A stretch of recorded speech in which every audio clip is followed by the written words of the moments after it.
Hello, everybody, and welcome to tonight's broadcast of the Risen Divine League. We've got a three-person panel coming at you for the draft in tonight's matchup between Sun Dynasty and the Washed Kings. My name is Gordo. I am joined by Bonfire on the cast tonight, and Gopherino as our little guest analyst here. Gopherino, how are you doing?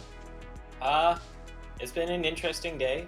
I think I had a good interview, but then I also got a random tax bill for a place I don't even live in, so it's been a 50-50 day, but we got Divine. That always brightens up the day. Yeah, no, if the interview goes well, you can afford the tax bill. That's good. Yeah. That's always I mean, I can afford it happy. right now. It's just I don't live in that place. Why are you taxing? It's a good But point. that aside. Happens. And Bonfire, welcome back. After you were missing last week, right? I'm pretty I sure you was were. there. I was there, but with my Wi-Fi, it felt like I was missing. Oh, So okay, that's we're it. gonna pray to the land gods that everything works out. Because this is a matchup I think we're all pretty excited to see as I do my little transition into the actual game going on. Sun Dynasty versus Washed Kings. It should be a banger. Before we get into the actually talking about it though, Washed Kings, is that not just the Purdue Boilermaker logo flipped upside down? I feel like I'm going crazy here. It is. I Okay. believe so. There's some research left to be done on this because lots of people have done some name changes over the time. But I do believe there's some Purdue holdovers on the roster, and now going to be looking to compete for another title here, as Purdue has a history of going quite far here in the Risen Divine League. So will definitely be fun to check them out. They're doing real well so far in this season. 2-1 in the group so far, sitting at fourth place, 4-2 in the game record. They're taking on Sun Dynasty, who are sitting a little bit below them, down in sixth place at 1-2. So presumably going to be slightly favored coming into our first matchup, or their first matchup with each other, and our only matchup for the night. Yeah, it should be noted that Washed Kings, both their wins have been against teams that are currently 0-3. So some people may be kind of discounting this right now. I know we had a little bit of debate on this that it might go either way, but we were pretty resoundingly in favor. Yeah, I guess that is almost the perfect opportunity to talk about our predictions here as we bring them up on screen in a second. You'd like to imagine, as I think it's a Washed Kings clean sweep for all of us, and indeed it is. Even without Slayer on his trip to Hawaii, we still all agree. Although Gopherino, you're siding with Slayer on the 2-1 bracket. Me and Gordo button up here. Yeah, I mean, the 2-1 comes from the fact that, first off, they just kind of didn't play their game against Team Death Knights in week 1. They kind of completely missed that. And both of the Washed Kings wins have been against those teams that are 0-3, as I mentioned. So I am giving Sun Dynasty a chance in this series. That's why I put it as 2-1. I do think that they could potentially take a game here, but we'll have to see. Yeah, for me, it really comes down to, so Sun was real difficult to scout. I can see their ADC and support had a couple of name changes coming through here that made it tough to OPGG them. And then Kavite in the jungle comes in as a support main, and I'm just going to be permanently biased against role swaps here in some of the upper echelons of amateur competitive, like the Risen Divine League here. I just always want to favor, first of all, I want to favor the team with the winning jungle matchup, and when it comes to weighing the jungle matchup, always going to favor the guy who plays more jungle games. Yeah, he also has, in my opinion, maybe the best in-game summoner name in the league, and I hope he does. I hope it's not changed in our document. It's Dante DiVincenzo, which is amazing. It's just like a role player in the NBA. It's very funny to me as a sports enjoyer and an esports enjoyer because it just makes no sense. It's like being a world champion and having Chime as your in-game. It just why he's not bad, but he's not that good. It's very funny to me, and so for that reason, I'm gonna have to side with you as well. Some side shots coming in at Chime there. Sorry, Chime. DiVincenzo, you said? DiVincenzo? Yeah, DiVincenzo. He's okay. I'm not a I believe close enough Italian. NBA follower to keep that pronunciation in my back pocket, I but got you. gonna be good to have that. We're going in. We're 2 for 2 on weeks of pronouncing foreign names here on the Risen Divine League. So I want to be sure that we can keep that one going. So 2-1 predictions in some of the analyst desk, 2-0 predictions on the rest. But everybody coming in favoring Washed Kings here. Taking a look over at the Sun Dynasty roster, though, I'm excited at the very least to check out the top lane matchup. For both of these teams, the top laners are the ones who are playing the most games. They have the deepest champion pools out of those we're able to OPGG. And I really like to look at Nooner's champion pool here, especially with that Shen sitting up at the top with most played. I think Shen's an underexplored champion, and he's one that I definitely want to get to see a little bit out of today. But clearly not in this game number 1, as the Wash Kings have already banned that one out. That's the thing. It's like one of the players will have like this somewhat off-meta champion they play a bunch, and it's like, oh, cool, finally get to see save Shen for the first time in a while. And then the other team's like, nah. Banned. Well, that's what it comes down to, is like you don't scrim against Shens, and so when you see somebody has a lot of proficiency on them, you would almost rather go against somebody who's a bit more meta because you're used to playing against them. Shen can really be a thorn in your side, especially with the cross map ultimate. So I think that's a good ban. I think we've seen some other good bans as well. The one ban I'm kind of throwing a question mark ping on is the Twitch ban, but you talk about proficiency, somebody's got to enjoy Twitch on the side of Washed Kings. Yeah, that was half a Shaco ban I saw being covered there for a second, as that champion sees so little play, the assets can't even load the image. But it is actually going to end up being the Xayah ban. And Nyla just gonna get slammed down there by Sun Dynasty. They're taking the Nyla Rakan lane, and they'll take on all comers with it, as long as it's not Xayah, Emilio, or Twitch. Yeah, interesting here. I believe this is a favorite of them. I know they took a win last week with it. It does mean it is open to getting counterpicked here. It is 2 melees in this lane, so if you're able to outpush them early on here, like say level 1, before they have their all-in tools, then you should be able to establish a lot of presence in this lane. I'm curious what the answer from Washed Kings is going to be. It looks like it's going to be the Senna here, and potentially the Fasting Senna with a tank in the bot lane. Yeah, I could definitely see that coming across. Tahm Kench has been getting better in the support role since that change. He kind of went to be a top laner, but he's slithering his fish body all the way back down to the bot lane where I think he belongs. I will say, I was hoping that we would see a Caitlyn Morgana. I don't think it's super meta at the moment, but the range difference and the push ability would have been great. Instead, it's Pantheon Senna, and you talk about the ability to do damage, that's there with Senna Pantheon. We're just going crazy with the picks today. I don't. The Pantheon Senna potentially as a bot lane duo could also be something in one of those solo lanes. I mean, we get to see some Pantheon in the NACL. I know Niles has busted it out a couple of times. It's starting to get a little bit more play, especially with some of those lethality item changes. So I'm really curious to see where the Wash Kings are going to end up taking this one. I think the Kindred, though, going to be an excellent performer up against it, given the power that ultimate brings to the table. Really curious to see how she's going to be able to do with this melee carry in the bot lane in the form of the Nyla. And one interesting thing to note, that this Kindred was picked when Gragas was already picked. Gragas is a very traditional pick into the Kindred. You don't fully counter the Kindred, but you just cask everyone outside of the ultimate, and then all of a sudden you just kind of kill all those 10% health squishies that were laying around. Yeah, I think the Gragas is another good flex pick as well. I think it can go a whole lot of different places. You tend to see it in the jungle or in the top lane, but I wouldn't count it out in the mid lane either. There's just a lot of flexibility right now for Washed Kings. Definitely is here. The RE going to be the lock-in now for Sun, as they are going to be taking that one into the mid lane. The Talia, now this makes me wonder if this could be Avengers bot lane. If you guys remember the Pantheon Talia duo that was taking Korea by storm, like I think it's got to be 2 years ago now. I still think it's got to be Senna in the bot lane, so I don't think those dreams have any chance of coming to reality. But this is a duo of champions that has definitely been played together before. Interesting to see them come through in the same draft on likely different parts of the map. And this Scion lock-in is pretty much going to solidify that it is going to be either Talia or Gragas in the jungle, the other one probably in mid lane. I don't know if that's for sure. I think you've seen a lot of Scion jungle nowadays. Very, very good with the clear. So I think we have to wait for client side, to be honest. Yeah, my biggest worry with this Wash Kings composition, though, is that they really are just relying on this bot lane to kind of snowball for consistent damage in these team fights. Because if this is indeed bot lane Pantheon, you know, you're not getting the XP you get when you are in that solo lane. And then you're also getting somewhat reduced gold as an AD carry. So if you fall behind here against this Nyla Rakan lane, that can be a huge issue.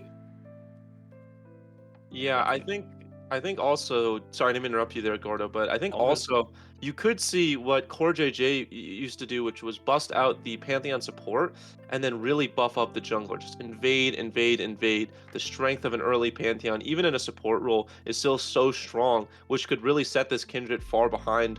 I think I'm in Wonderland. I don't think that's actually going to happen, but I would love to see them break it out because it is so incredibly strong for setting a scaling behind.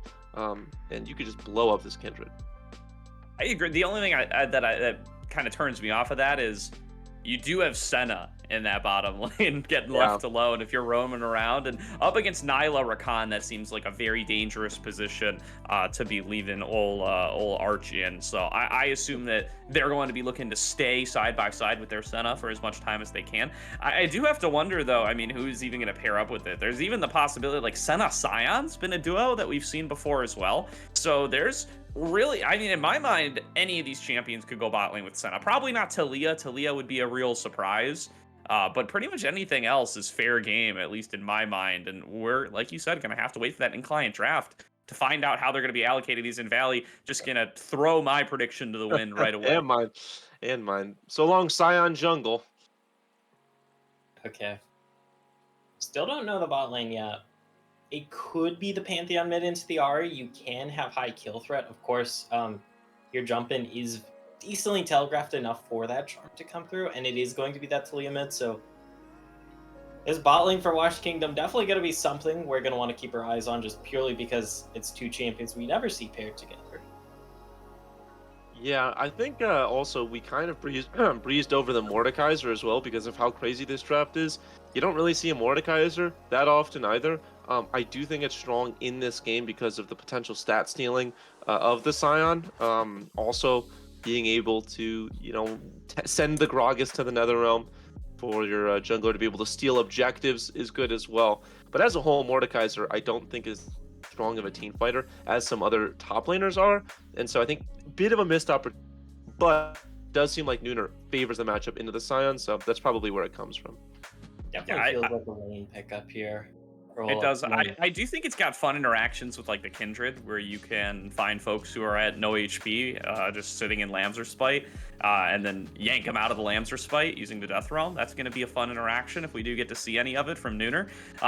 So a lot of like real interesting play around the Kindred ultimate to be found on both teams, because you've also got the Gragas ultimate looking to disrupt what's going to be going on there.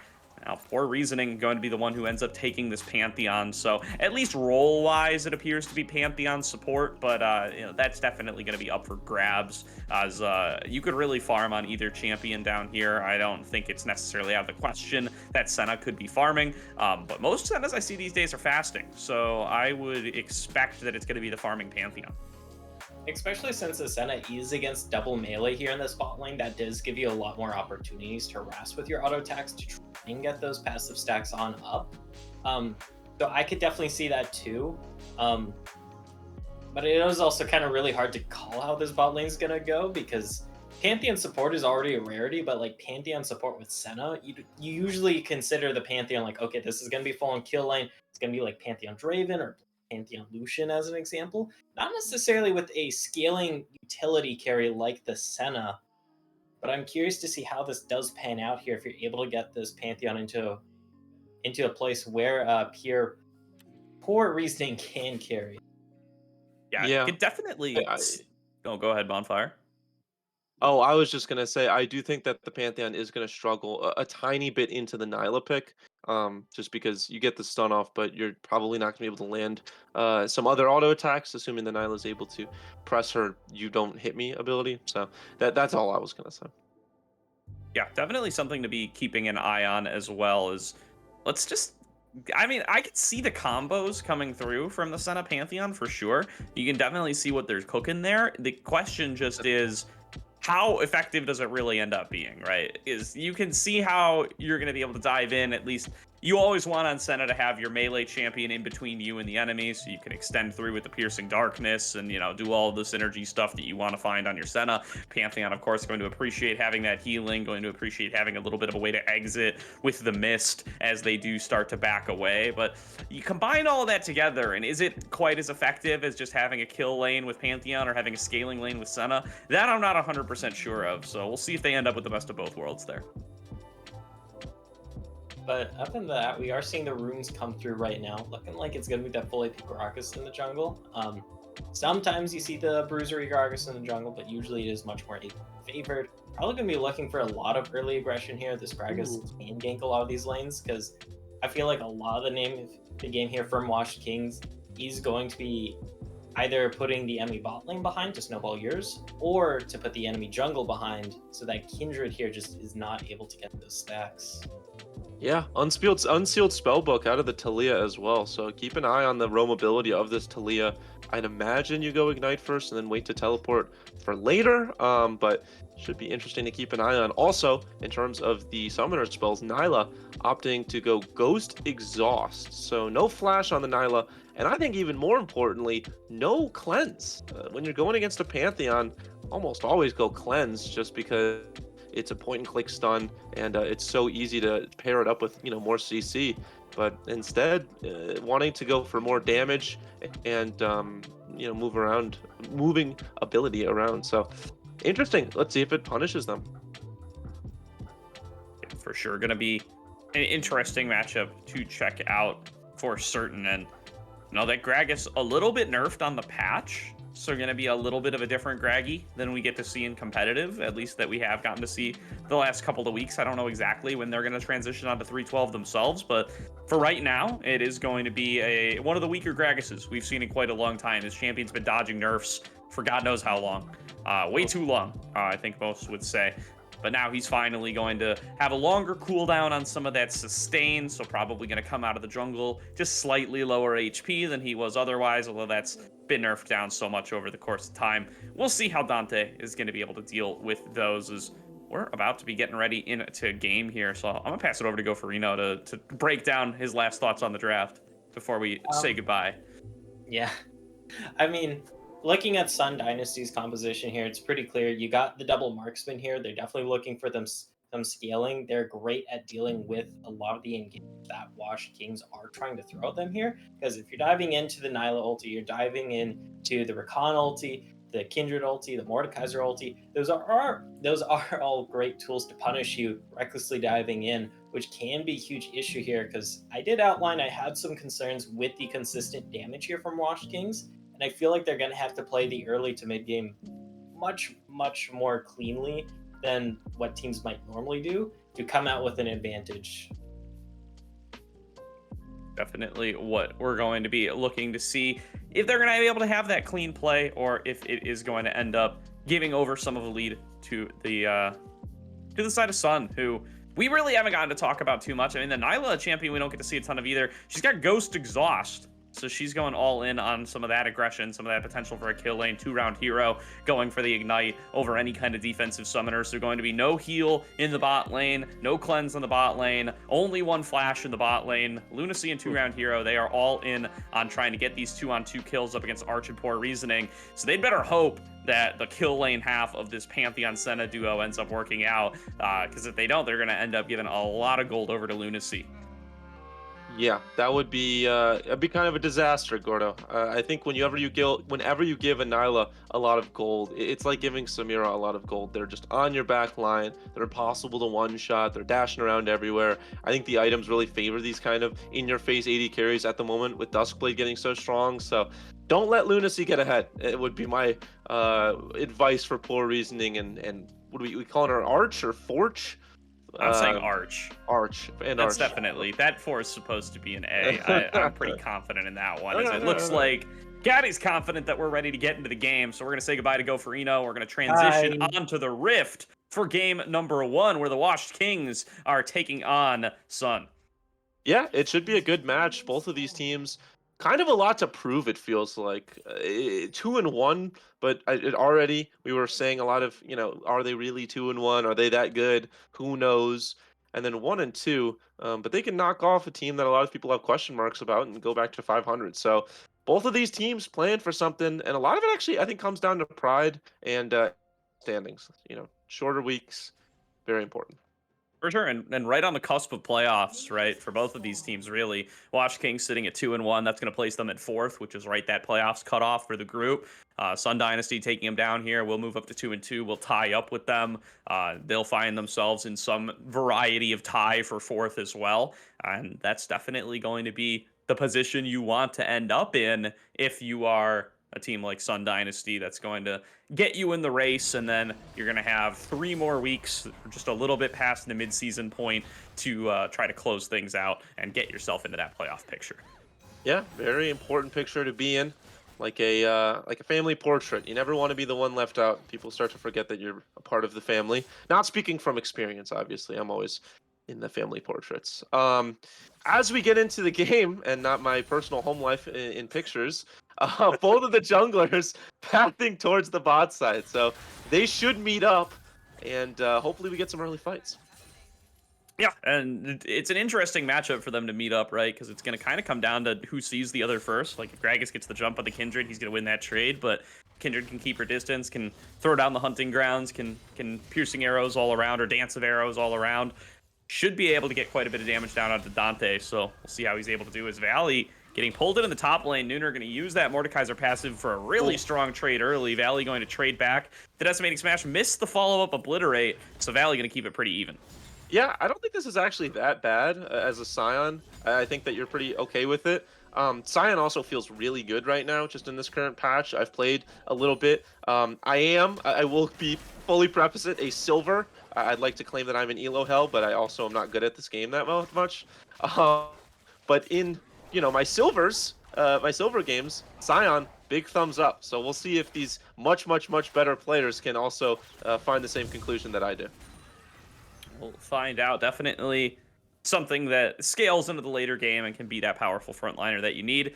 As I want to call out, oh boy, Lost Custody, 23, already having a solid early laning phase. We're not going to dwell on that for too long, but doing a very good job in this one-on-one up against the Ahri, even as the melee into ranged matchup. So going to be feeling pretty good there as Dante gets an option to move into this bottom lane. They're even calling over Custody as well. So they're all ready to make a play onto Lunacy and 2-round hero, but it's probably just not going to manifest. They'll at the very least be able to get the mark that spawns down there, though. You could say that they're calling for custody right now, and that is exactly what they're doing. But just like Lost Custody experienced, it is not easy to get, as instead going to be sticking around in the mid lane. I'm going to have fun with that name the rest of this night. For sure. Buttered Chicken hopping out here, getting a little bit of damage onto Valley, but they'll be able to just waltz it out. They've got the Soul Furnace. They've got the shielding. That's a nice double knock-up from 2-round hero. Can't quite convert it yet, though. A little bit of a calmer early game for the Nyla so far. That's a nice shove, though, by Custody in the mid lane. Voltage gonna get chunked pretty low. This could be a flash finish. He's gonna flash early, and that's first blood to Lost Custody. Yeah, Voltage just not respecting what Lost Custody can do. Lost Custody on this to Leah, as in the bot lane. All right, that's going to be the last embrace, blocked away by the minion wave. That's what you're hoping for on Lunacy, and yet still, they can't really find angles in here to get good trades. And Dante coming around on the top side. If they over-aggress here, they might end up giving a little bit back over to the Washed Kings. Dante now behind them. The stun comes through. Poor reasoning, locking him down. Flash body slam. Lunacy has to back towards the top side. Is going to end up going down to Dante, and now a chase down on a 2-round hero is going to net an easy 2-0 for the Washed Kings. A double kill to Dante. Dante DiVincenzo making a case that he deserves to be more than a role player in the NBA. He wants to be the star of this team. Oh, Low Valley just barely able to escape that one in the top side. Nooner trying to get something back across the map as the rest of his team just falling way behind. Voltage, Lunacy, 2-round hero, all finding a 1 in the death columns. And how about Dante, Arch, Poor Reasoning, and Custody? 4 men all getting it done. And Dante DiVincenzo, 2-0 early, trying to show that even though Gragas might be a little bit nerfed, you cannot nerf the player, only the champion.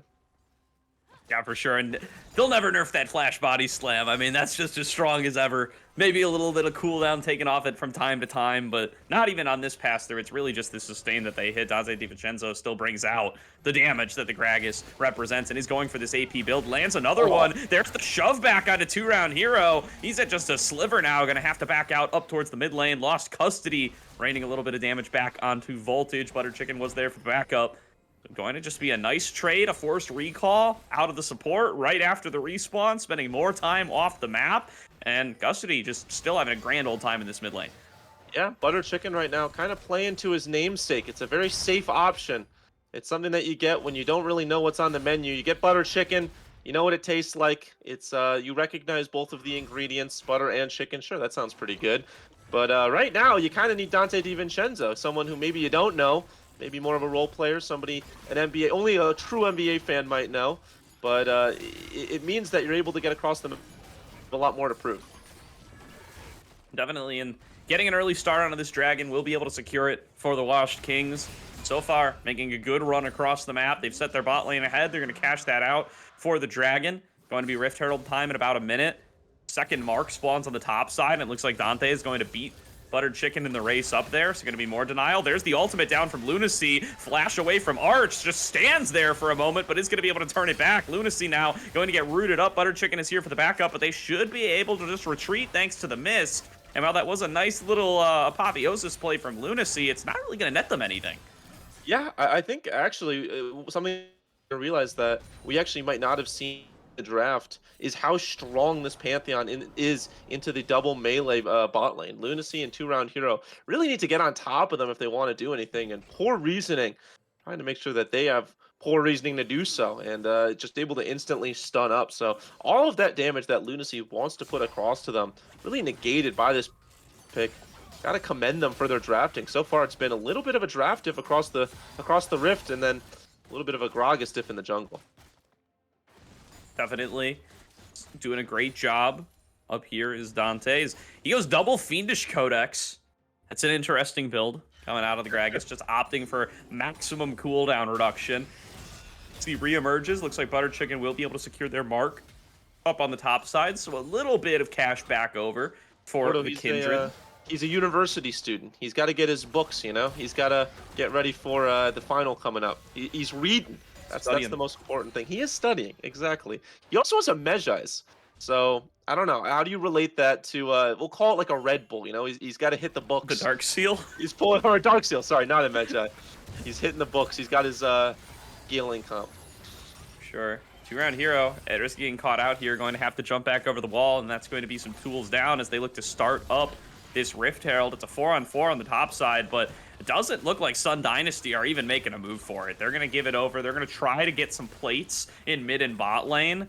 Poor Reasoning going to try to deal with the latter of those two, but this is going to be an easy Rift Herald picked up. And Poor Reasoning, he's there. He's got the ultimate. He just clears out the wave and is even getting a good trade onto Lunacy. He could chase this down. There's members coming to try to collapse onto him. The Apotheosis is thrown down. The exhaust is real good. Just the execute. Flashback away from Poor Reasoning. Voltage is under the turret. 2-round hero ends up picking up the kill, and they do get one back on the side of Sun. Yeah, but you saw how much it took there. That was 3 members, and hold on.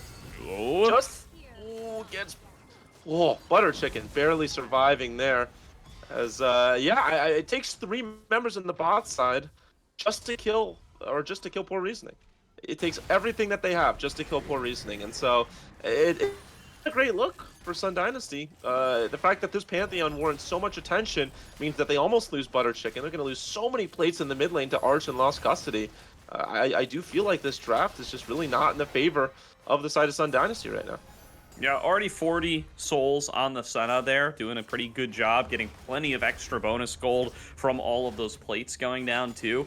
Going to be a good cash out for the bottom lane thus far. And so far, every lane for Washed Kings doing really well, especially the mid lane there. Already up 20 CS, going to have that kill for them as well. Voltage happy that they were able to get a little something back, but probably wishing that 2-round wasn't the one who ended up getting the kill.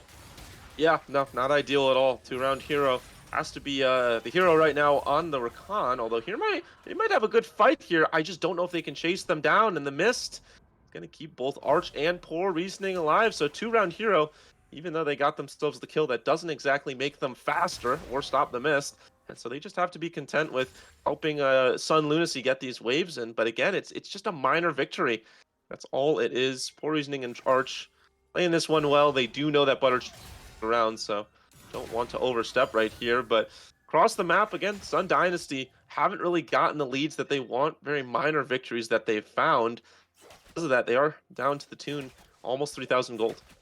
Yeah, what really blocks that bot lane play is the cooldowns, right? Butter Chicken still doesn't have the Lambs or Spite. Lunacy still didn't have the Apotheosis at the time. And 2-Round Hero, with all of those odds stacked up against him, does not want to just throw down the quickness and dive into the mist single-handedly. It's going to be real dangerous. And this route probably going to do it for him. There's the alley-oop out of Dante DiVincenzo, and that's going to be the first kill for Poor Reasoning. Butter Chicken going to be the next one getting focused down. The teleport is coming in from the Washed Kings. Shielding is huge there to keep everybody alive as the top laners arrive at the play. The double snare comes through off a botched flash, and Lost Custody is here to rein in the snares from the side, getting in there with the Weaver's Wall, and Nooner now stuck in the Death Realm and coming out to find himself in a 1 versus 5. It's 7-1 for the Washed Kings. The Washed Kings. Talk about trying to prove their names. They're trying to prove that they're not washed, but they are certainly still kings as they reign supreme over their opponents right there.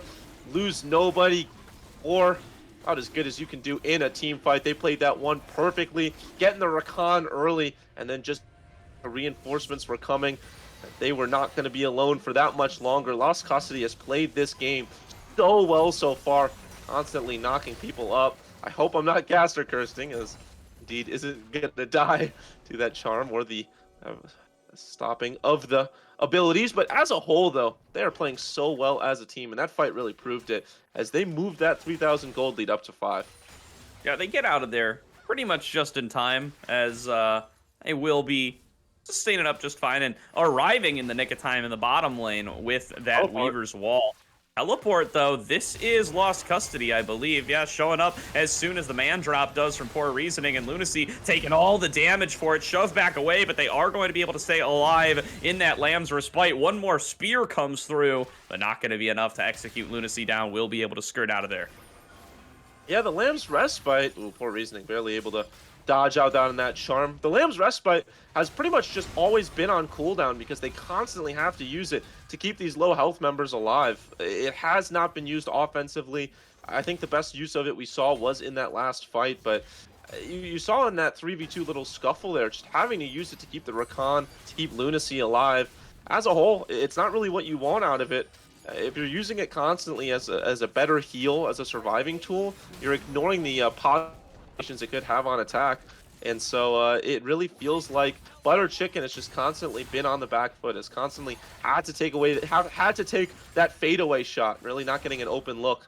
As I feel like if there was ever a series to use the basketball references, that one with Dante DiVincenzo. It definitely would be. Okay. As Butter Chicken roaming around this top side, still going for that Trinity Force build that's become super popular on the Kindred, waiting for this Rift Herald to come back out. His first turret is still up for grabs. I want to see if the Washed Kings are going to try to focus around mid lane and try to take that one out. It does look like some minions going to die in top lane as Nooner gets forced out there.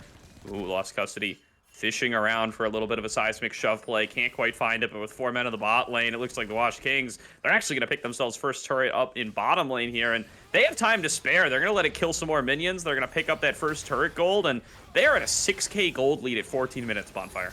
Yeah, I'm very, very Washed Kings. I think all of the allegations about them playing really poor teams and maybe that not showing how good they are is kablooey. I think it's bad. I don't think it's right. I think that this team deserves the respect, at least from this game one. I'm very impressed by their macro. It feels like they've done the small things right, but anyone can be good at the game, can be good at the champions. Their map movement and their ability to constantly create situations where it's 2v or 3v2s and 4v2s and something of that nature is just so impressive.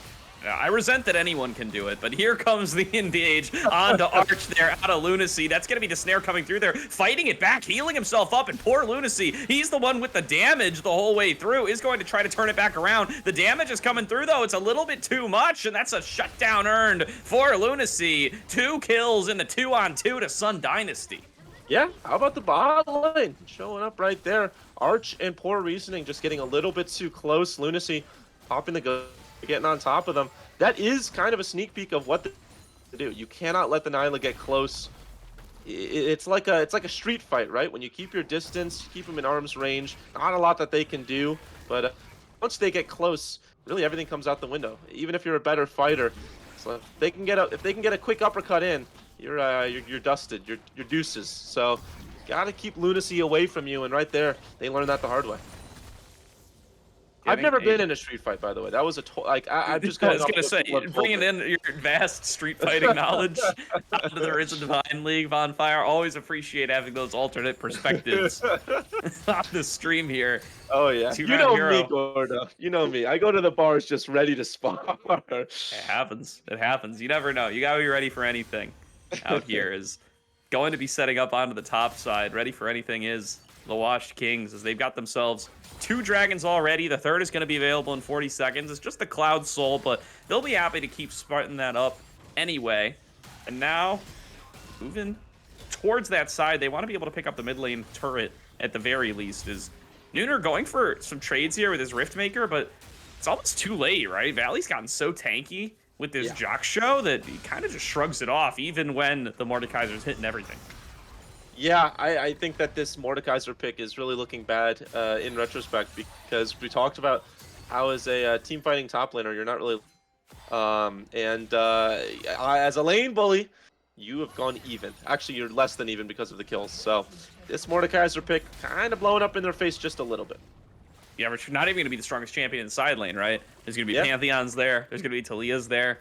Lost Custody and Poor Reasoning with plenty of gold in their pockets. They should be able to fend off a Mordekaiser pretty effectively, or at the very least just clear waves, as Custody finding his way onto Voltage up here, does stop the dashes from coming through, is going to be able to push it onto Voltage. That's going to be a little bit of damage there from the stones, as well as that follow-up stun, but baiting for Buttered Chicken. There's going to be the flash away for Lost Custody, but he's probably going to get hunted down there. A nice seismic shove, though, gets the stun, allows him to kite back under the turret. He survives inside the Lamb's Respite by forcing it out, and now going to throw back one more stone, going to turn it around. Lost Custody picks up the solo kill in the top lane.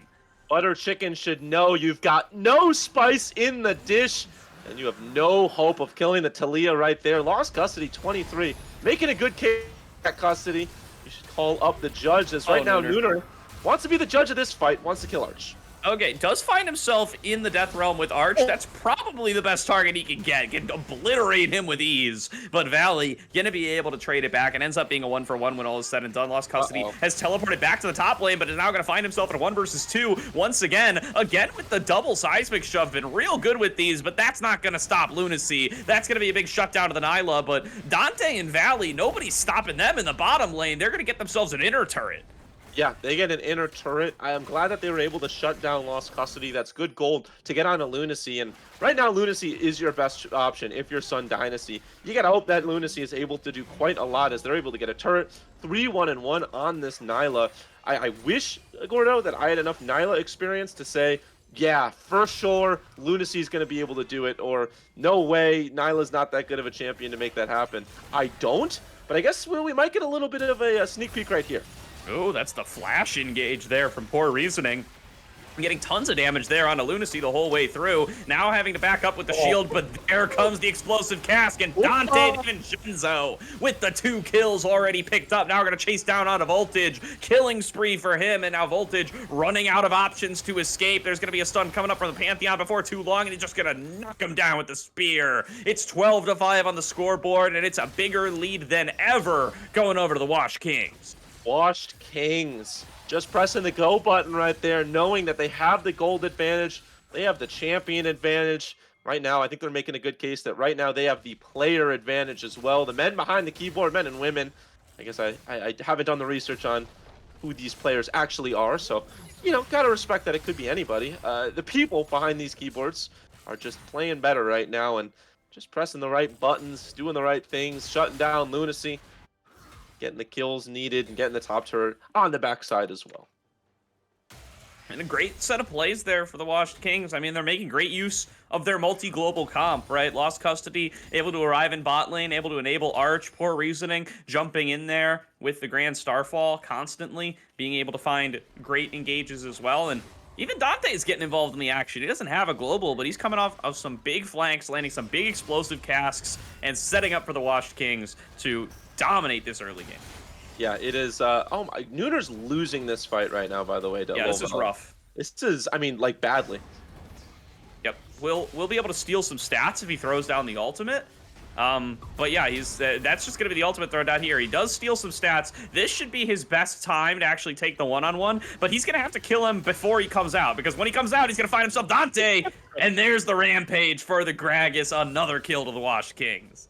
Yeah, this Mordekaiser pick is brutal, Gordo. I normally like to think in the mind of a player, why are we picking this champion? Why are we going this way? You know, what was our thought process? They don't have X-Ray, obviously. They don't know where everybody is. They don't know what all of the picks could be, but I think this was a last pick Mordekaiser, and you knew that you were going into a Scion, and it has just been brutal so far. 1-3. Your lane counterpart is 2-0-4. It just feels really, really bad, and lost custody, I think, knows that there's 3 members here. They're having a stare off right now. It's kind of a who blinks first. Lost custody does, but it kind of in the best way possible. Gets vision of them, and 2-round hero, Butter Chicken, and Lunacy have to kind of hang their heads in shame as they walk away, as they wasted a good 20 seconds just sitting there. It's kind of bizarre.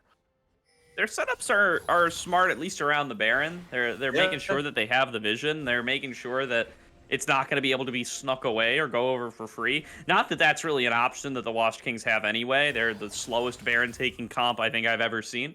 But it's they're not going to be able to defend, even if the Washed Kings do go over there, is the problem. It's just such a massive gold lead against what really looks like a superior team fighting comp at this point. The Mordekaiser's not doing its job. You don't have enough marks or items on the Kindred. It's just going to end up being a slam for them if you end up taking them in the straight up 5-on-5. As Dante is looking for the flank once again. He's got Valley for the backup this time, showing up with the explosive cask, knocks up onto Buttered Chicken, doesn't even expend the ultimate, and they're just going to take this front to back. Voltage dives in, lands it on the poor reasoning, but it all just gets immune away. There's the cask. Voltage knocked to incredibly low HP, gonna have to just spirit rush his way out of there, and Valley ready to frontline and knock up anybody else who tries to fight off this turret. Meanwhile, Lunacy just waiting on the side, looking for a flank angle, but I don't think one's going to present itself there, buddy. They're going to have to back away, and this could be Soul for the Washed Kings. Yeah, I love how Washed Kings played this, right? They don't need to fight over Soul. 2-round hero, getting a little low, getting a little too low, but not low enough, as the team fight might actually come out right here. Round 2, here comes Poor Reasoning. He's going to get taken out there. 2-round hero off the court, and now going to be Buttered Chicken getting chased down the rest of the way. Here comes that ultimate out of Valley, going to flash forward, takes down Buttered Chicken. Meanwhile, the dive in with the Apotheosis. That's going to be 1 kill, picked up for Nooner and Legacy. Are they going to be able to fight this the whole way out? Poor Reasoning throwing down the immune. Meanwhile, that shutdown was picked up. Arch is trying to kite this one out. One more shot will take down Lunacy. And here comes a big old Scion on the back line. What else can Nooner and Voltage pick up for themselves until he arrives? He's here now, and he's hammering onto Nooner, and is going to be able to go on a rampage, and now chasing down Voltage. One more last embrace lands, and that's going to be the ace for the Washed Kings. Washed Kings don't even let me finish my point. They want to go back into the fight. Got dicey. Got terrible for a little bit. Nooner and Lunacy doing everything that they can, but the Lunacy cannot do enough. Lowell Valley is an absolute psychopath, Gordo. He went into the backline underneath turret, didn't even care. I will say Butter Chicken is alive, along with 2-round hero, but I do think Dante DiVincenzo should be close enough to be able to ensure that this goes over to their side. Butter Chicken is hanging around here quite long enough. That's a lot of damage on a Butter Chicken. Yeah, the arch damage with that new Kraken Slayer is getting a little crazy. I don't know how Senna works with the new ADC items, but looking pretty good for Arch as a nice push in there, making a bigger one off the explosive casket. Already Buttered Chicken is down. Apotheosis over the wall lands onto 3, but it's not the 3 that you want because there's no Gragas and there's no Senna in there. That's going to be a quadra kill across all of the Washed Kings. Voltage wasn't even present for this fight, and this is going to be an easy Dragon Soul. Yeah, they're throwing bodies at the issue right now, Gordo. Maybe this fight will be the one. Well, no, how about this one? I got a little bit of a cruel reality for Sun Dynasty right now. None of them are going to work for you. You're down 10,000 gold, but they have to try, right? They're not going to go down without a fight. It's just that the fights aren't even close. And they're going to lose Dragon. That's going to be Soul. They're going to lose Baron here as well. Voltage forced onto the side lane. The Washed Kings making short work of this Sun Dynasty composition. Domination on the Rift so far, and they're decimating this 1 and 2 squad across the Rift. Yeah, this is about as close to over as you find yourself in the Divine League. A 25-minute 11k gold lead. There's going to be the Dragon Soul and the Baron picked up for the Washed Kings, and all that's left is for them to be able to group up and push. It really does feel like there's very little that can go wrong if you go with that strategy at this point. Their wave clear is substantial, their front line is impenetrable, their damage is there, and there's just not many options available for Sun Dynasty. Yeah, I think the worst part is it is a composition that is meant to scale. It is a composition that has an incredible front line. Lowell Valley, I think we have to give his roses, is a 0-death Scion. Really not living up to that passive. He is a he's got 4 buttons. He doesn't care about the passive.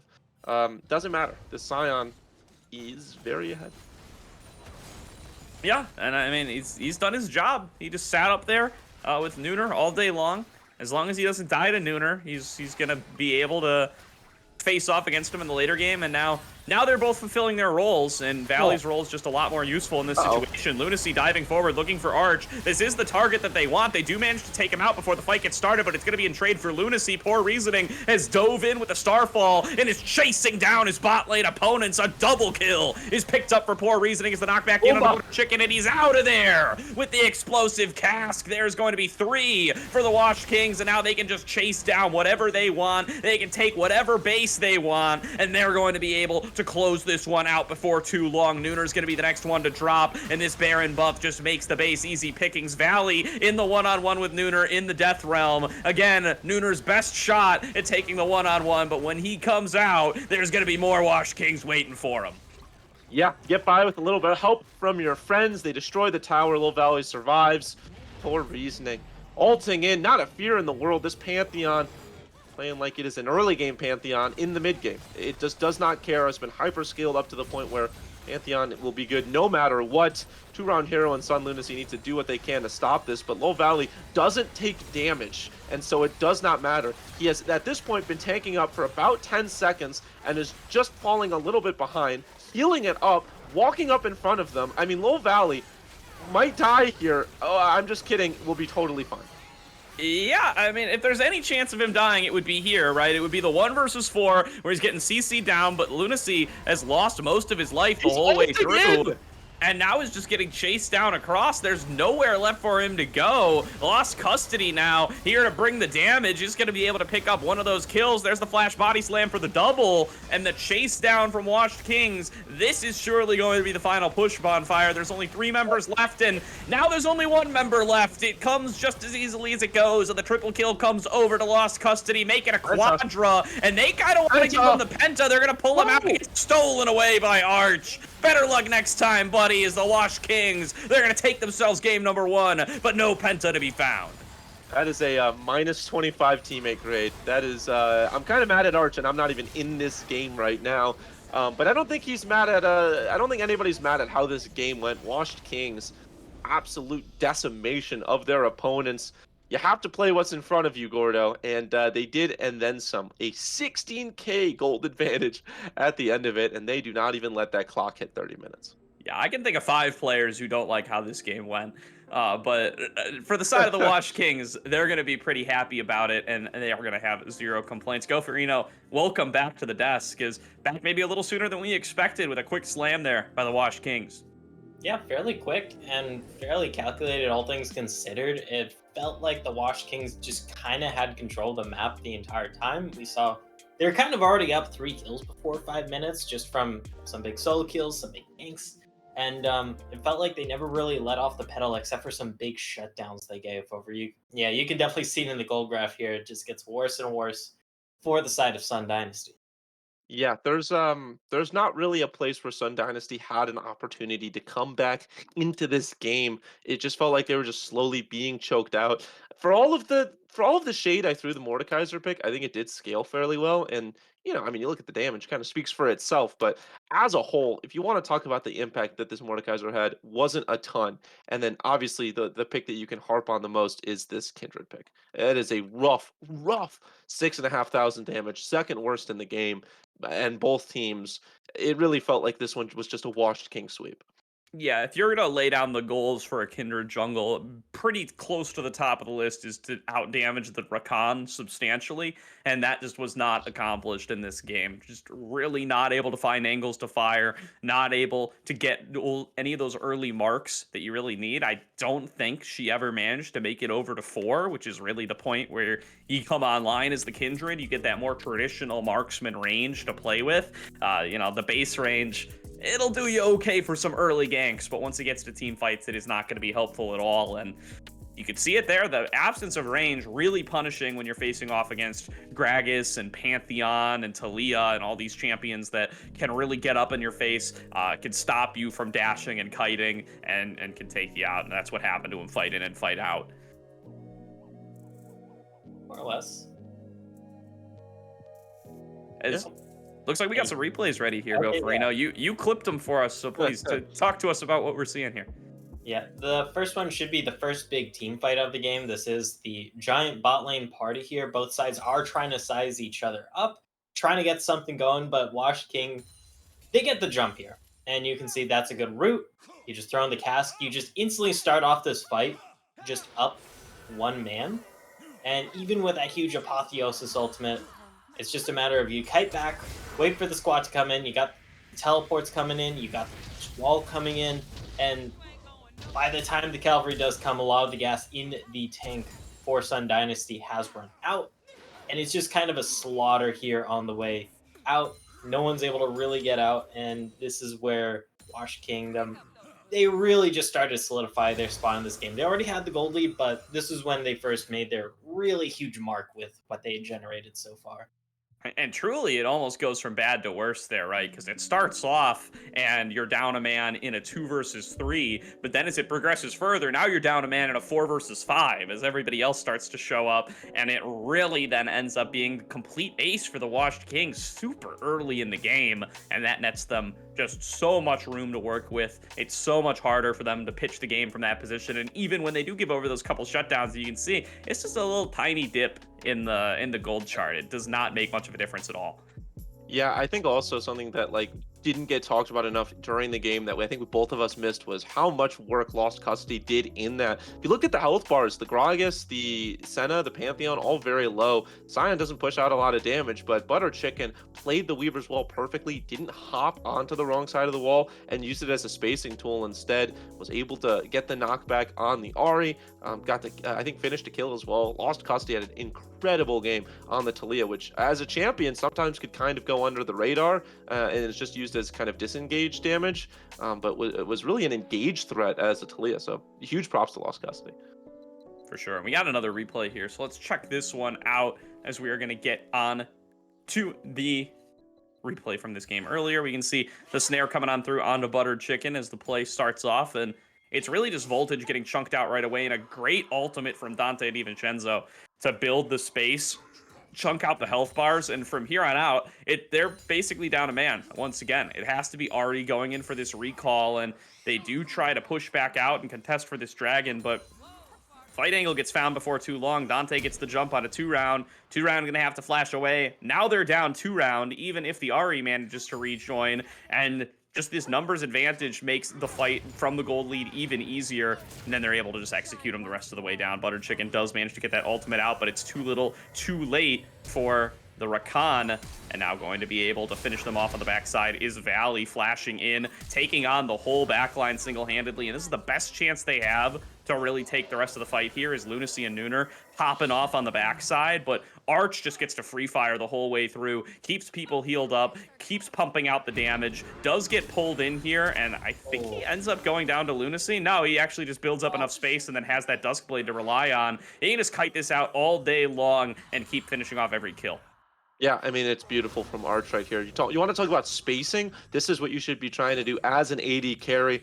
If you're new to the role, if you're trying to pick it up, just watch the way that Arch plays this. Just always just out of their auto attack range, always just kind of teasing them, baiting them forward, waiting for Low Valley to show up. It got a lot closer than I'm sure that they would have wanted, but the way that Arch played that, the way that Low Valley played that, they ensured that it could have gotten close, but it was just out of reach. And then honestly, I don't know if we have the replay from it, probably not, but just after that, they get a Quadra as well because of the delayed back. So beautiful, beautiful work from Washed Kings.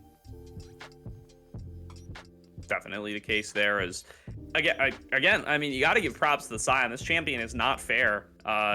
Pretty much, I think he's like 0-0-0 at that point, and maybe he's got a couple of assists from the TP play in the bot lane. But after a pretty quiet, even laning phase with the Mordekaiser, he just dives into the back line, finishes off the jungler single-handedly, and then can 1v1 the mid laner while he's at it, and chase him down while he starts under turret, and just walk across the entire mid lane to rejoin the fight later on. That is just wild. Looks like we got one more replay here. If you could take us through it, Bonfire. To Gordo. Once we get up, and right now it will be the case. If I had to guess, it would be a Washed Kings win, but it doesn't start with a Washed Kings win. Arch gets brought down quite a lot, and indeed gets finished as well. The issue is poor reasoning is behind the rest of your team. So Lunacy, which was a lot of your damage, actually most of your damage, already falls. Poor reasoning gets a double, able to flash out beyond that. The Scion knocking up Butter Chicken, the Kingdom Come. Honestly, Butter Chicken should be glad he doesn't get knocked out there. Probably not happy he got knocked out there. So Butter Chicken falls as well.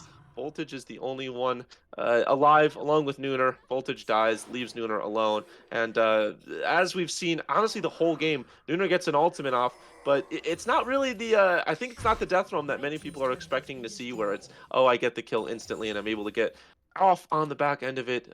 Not able to kill Low Valley, ends up falling for it. It's an ace at the end of the day, and they ended up just pushing that advantage to the win. So Washed Kings at that point were so far ahead. I think every single team fight we felt like Washed Kings were probably favored to win, but they did what they needed to do. They got the kills, and they cleaned up, able to get a 1-0 lead in this series.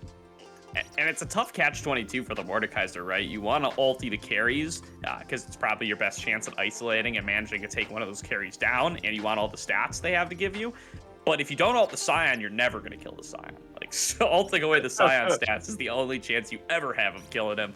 So you got to pick one. He often picked the Scion, still didn't kill him, and the fights just went downhill from there.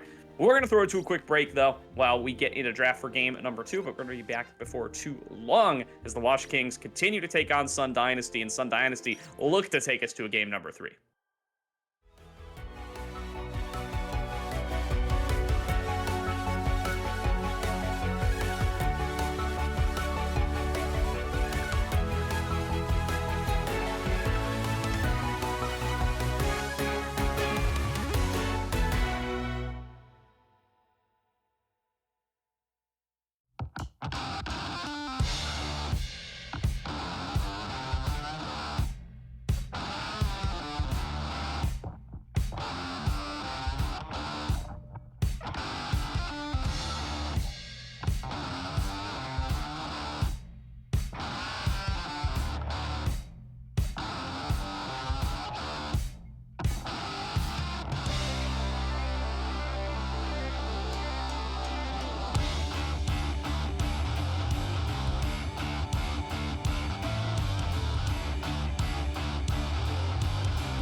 Welcome back, everybody, to tonight's broadcast of the Risen Divine League, week number 4 of the regular season, where the Washed Kings are up 1-0 over Sun Dynasty, and we are running it back on the same sides for game number 2. I'm rejoined by Goferino and Bonfire. Bonfire sneezing on the mic there.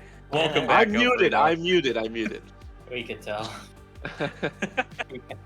It'd be kind of funny if that was actually silence. It's all right. The allergies are miserable this season. You gotta give them a break.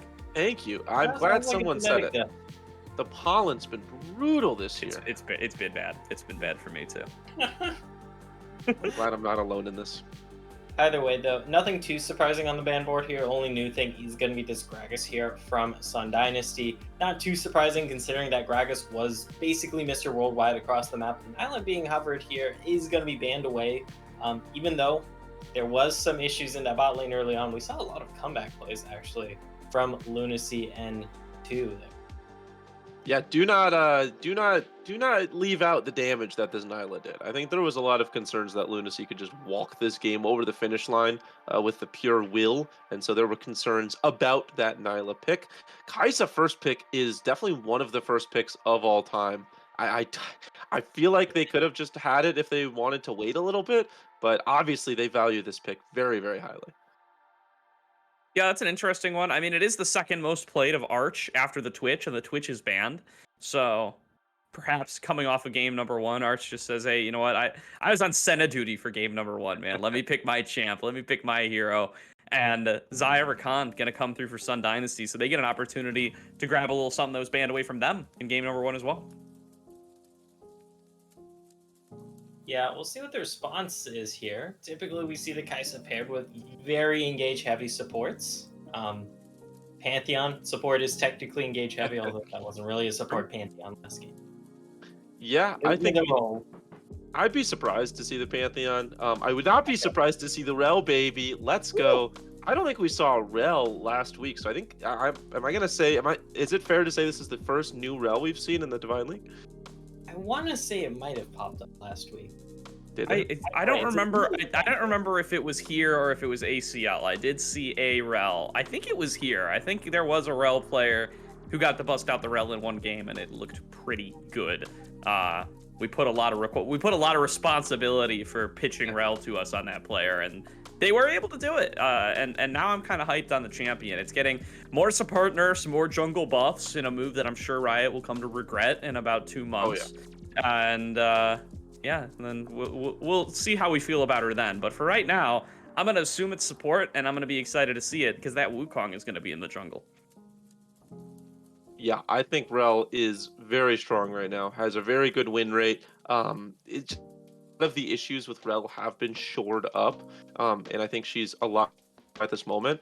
And I think it works out really well with the Wukong as well. I think it's a good double pick because, you know, in that magnetic storm, and then the monkey knocks you up, and then you're dead pretty much. I mean, that's a lot of damage already as is. You've got a Kai'Sa free firing behind it. It's just a good wombo. So I love the Rel Wukong pick together, and it kind of forces Sun's hand right here. They pick up the Kindred, which, like, sure, do more damage than the Rakan, I think is the goal. But we'll see, because I don't think Kindred is the response directly to Rel Wukong, but it definitely does bring a lot of damage.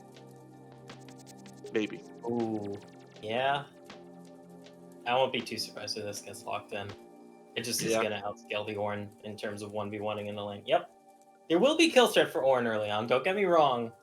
It's just once things hit post 6 and there's a leeching layer, things get harder. But this is a wombo combo. You got 2 people to deliver your Kai'Sa and Yasuo into the back line. It's pretty good. Yeah, for sure. I love this. I'm sorry. I just love this Washed Kings comp right now. I think it's great. I think in terms of the early game, you're set. You have great lanes. And I think in terms of the late game, you're going to find yourself pretty strong as well. Biggest issue is Washed Kings. They do have quadruple melee here and a very low range AD carry. The Swain being hovered as just a punish as a general thing, like, hey, you guys are all going to run into us and basically be melee range. I'm just going to go into the demonic extension and just kind of slow y'all up and slowly kill you all. But that short range might bite them in the ass later on if they do fall behind and can't deal with enemy sieges. Yeah, that's my concern. I think the draft was excellent here for Sun Dynasty. I think they come out with a thematic counter for what Wash Kings are doing. They have some great kite back there with the Zaya, with the Kindred, with the Swain. They really can punish some of the hard engage from the Rel and the Wukong that way, and they can punish the low range that the Yasuo and the Kaisa bring to the table as well.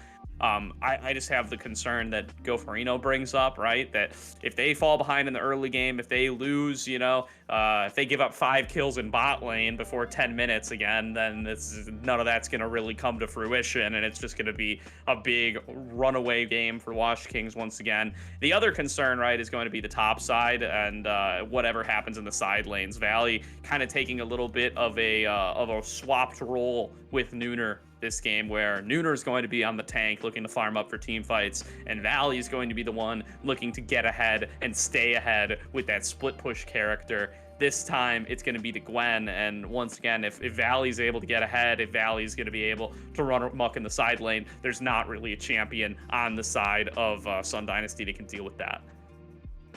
You also happen to be missing Bonfire in the feed right now.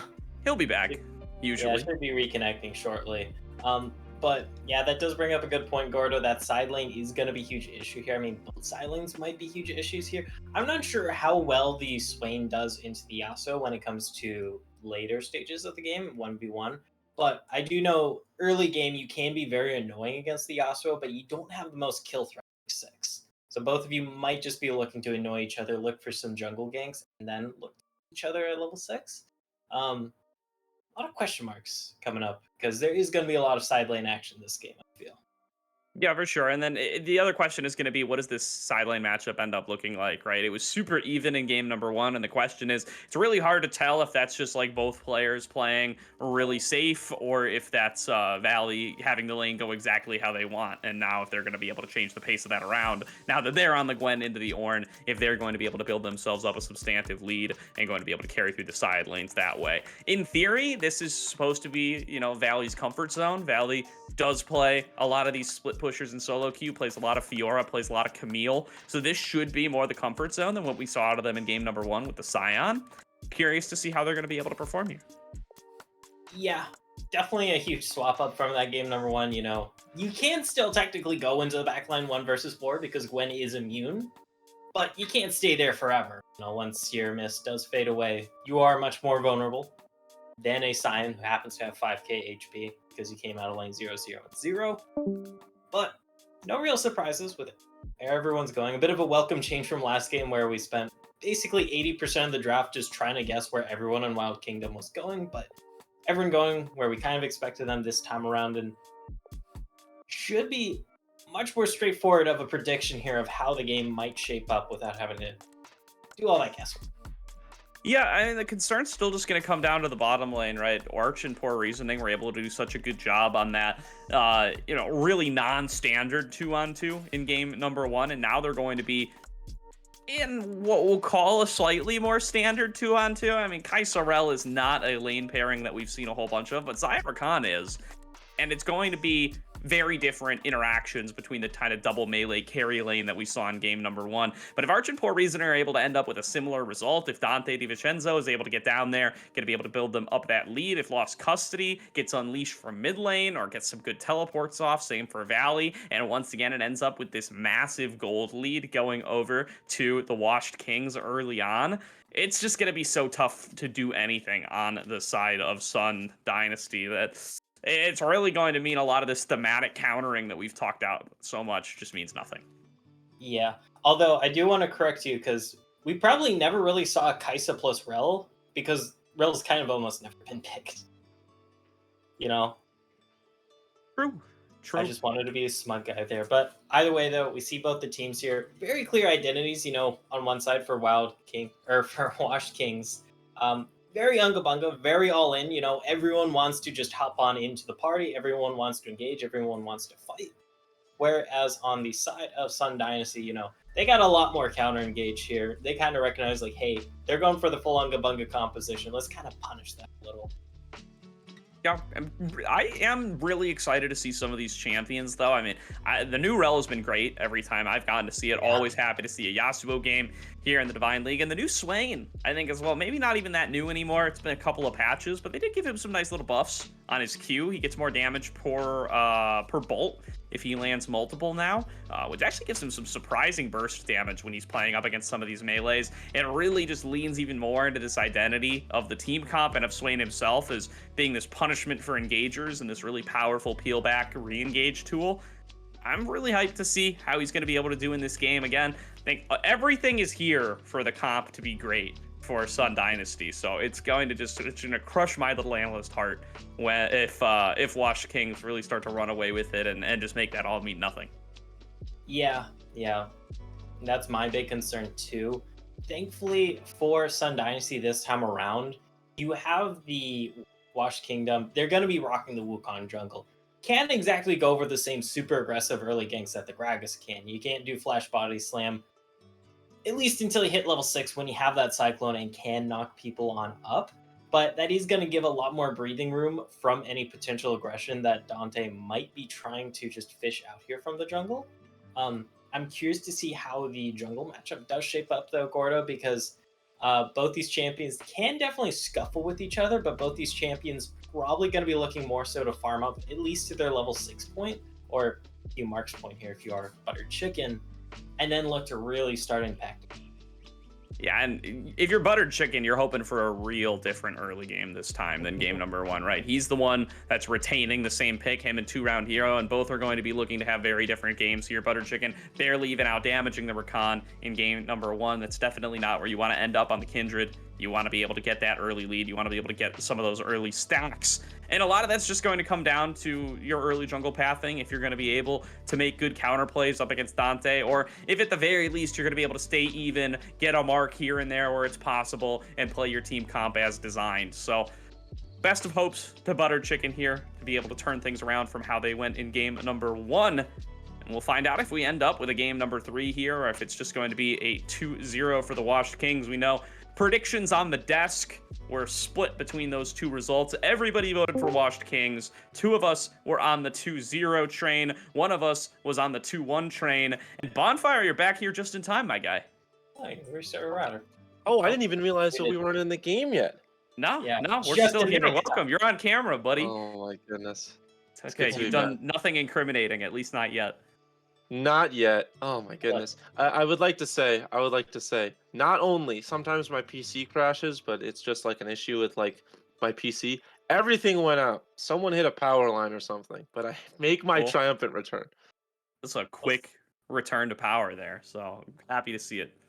Yeah, it's Let's good see to if be Sun Dynasty can get their own return here, because I think we just got into game here by the sounds of that summoning circle. I'll hand it over to you guys. I heard some big spawns, so hopefully we're going to be able to get on in here. Bonfire, I'm being told you need to get on Parsec. I am. I'm on Parsec as well now. Let's go. And, yeah, right. my camera looks awful. Holy It'll moly. get there, man. It'll get there. Don't worry about it. You're not even going to be on camera when we get onto the Rift Okay. here. I hear pings in the background. Yeah. We've got to be ready to get on in here before too long. Here we go. There's the transition. Thank you, Goferino. We'll see you after the game. We're on to the Rift for game number 2 between the Washed Kings and Sun Dynasty.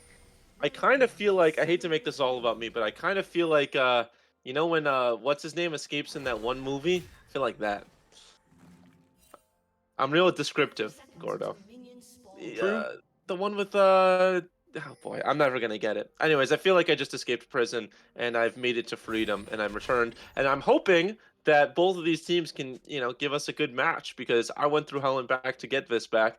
So I want to see fighting, and right now it looks like they're going to promise that as Poor Reasoning wants to get onto Butter Chicken. Ooh, going back in for the flip with the remounted Rel. Not quite going to find the target this time. Butter Chicken will be able to keep his distance.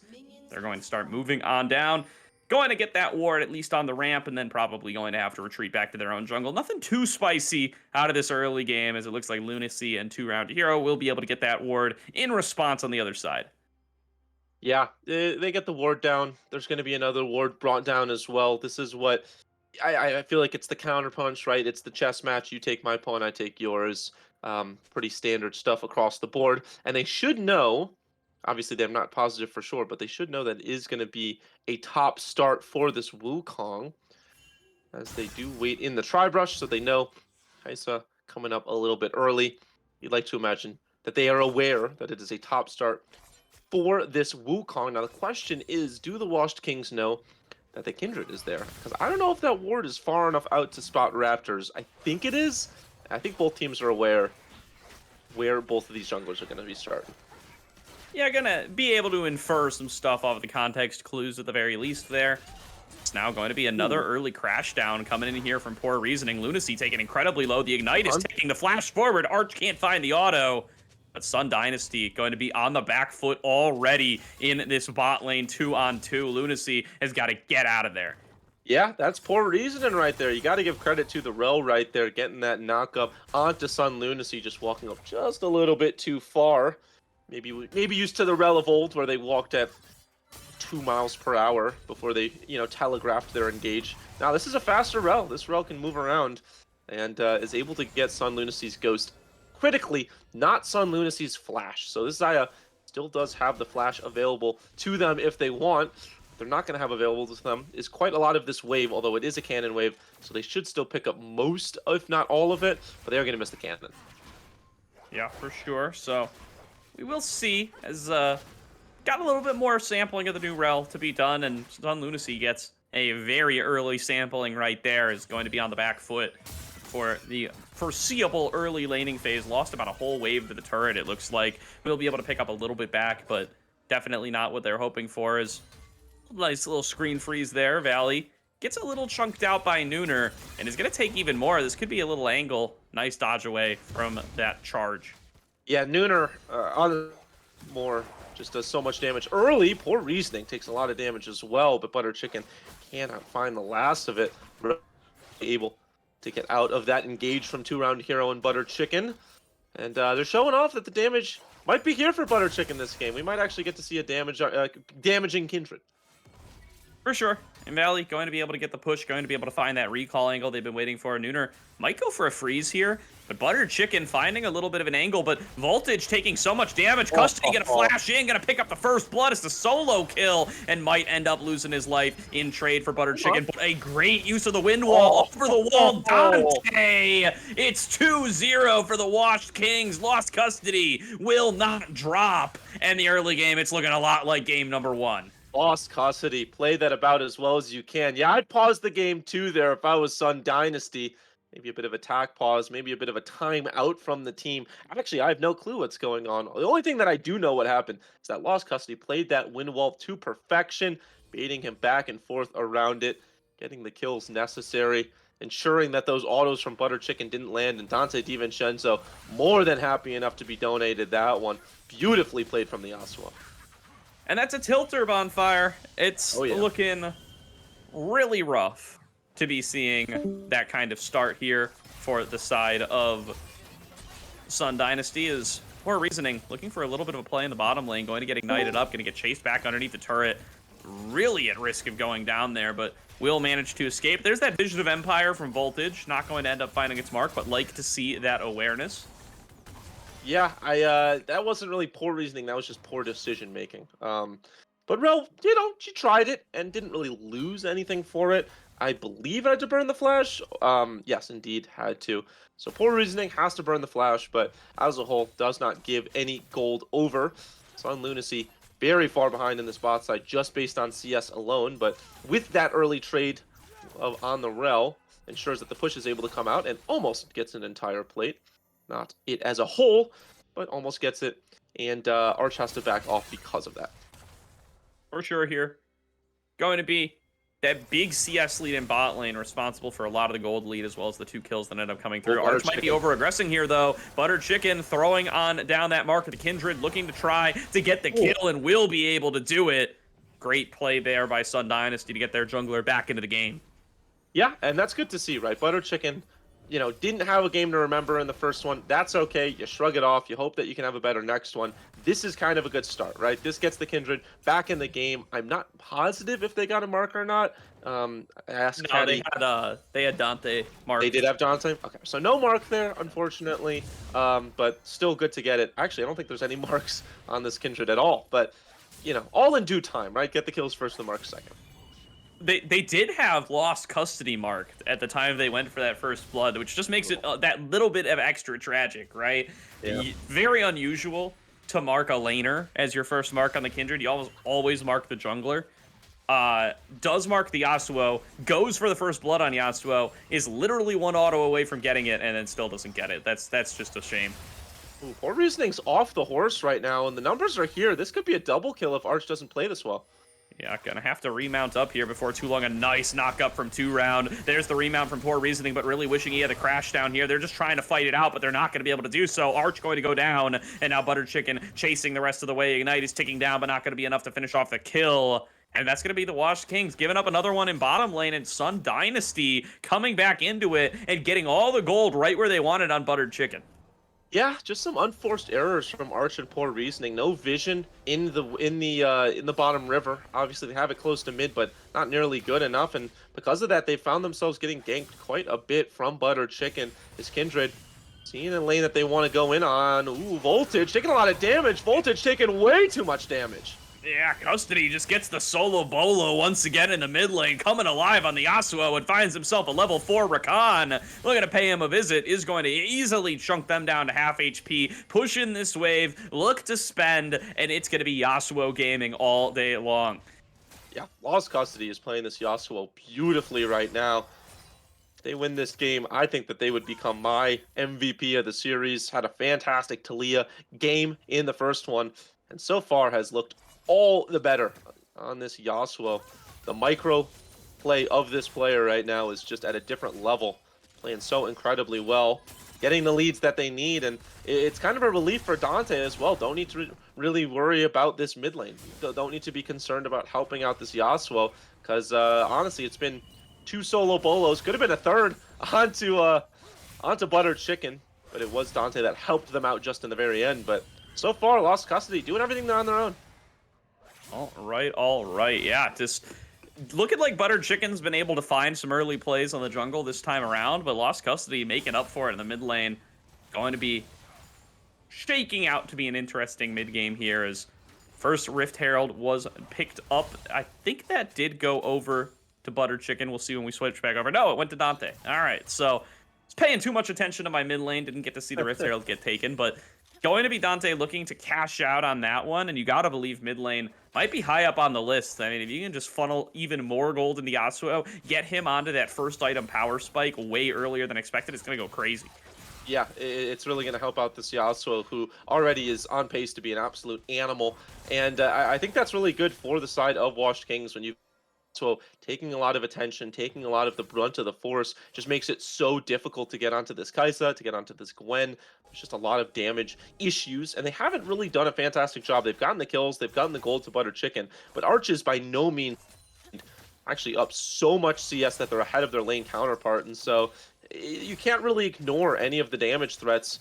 We will see in this the first team fight, you know, how it kind of pans out, but as a whole, haven't really done what they need to do to ensure that they don't have to focus a singular member. Everybody is an issue. Definitely, and going to just become even more so the case as the game drags on here.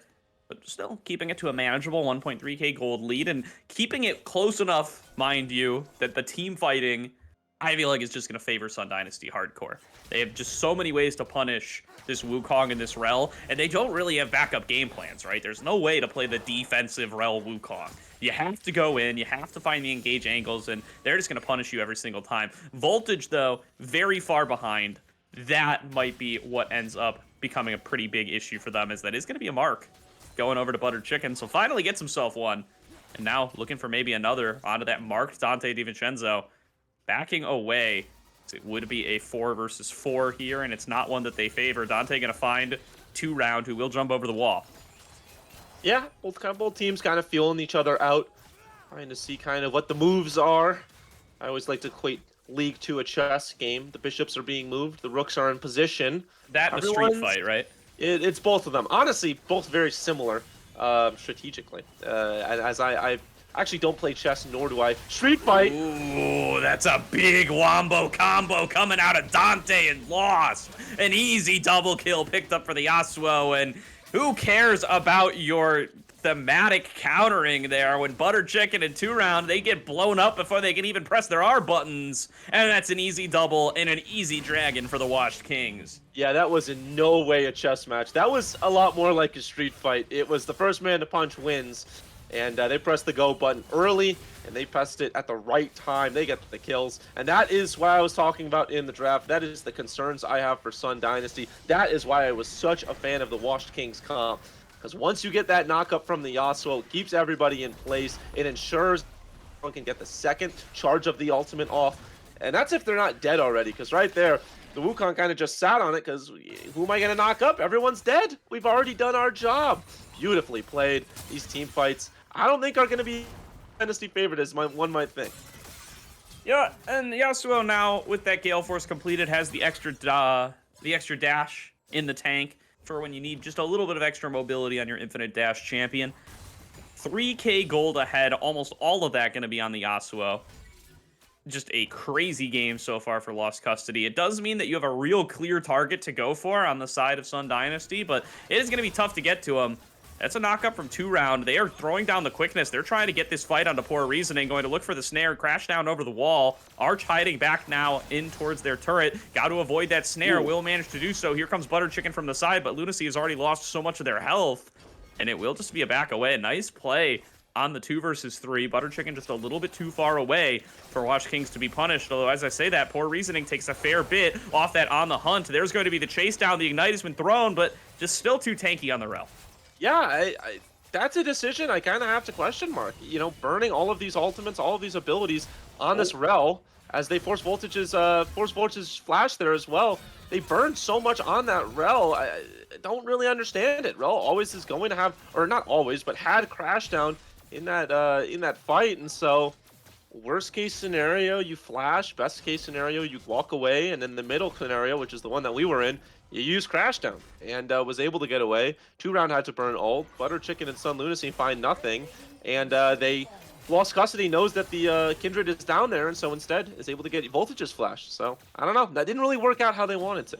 Yeah, Poor Reasoning, despite the low health, still looking to take this fight in the 2-on-2. Throws down the Magnet Storm. Lunacy is tightened up and now is going to get chased down. There's the dash forward from Arch. Poor Reasoning ends up picking up the kill off the back of the Ignite. And 2Round Hero just left to leave alone. Now here's going to be Lost Custody diving back in. Voltage had to throw down the Demonic Ascension. Does manage to stay alive thanks to that one, but got to be playing on the back foot here as once again there's aggression coming out of the Washed Kings, and they win in the 2-on-2.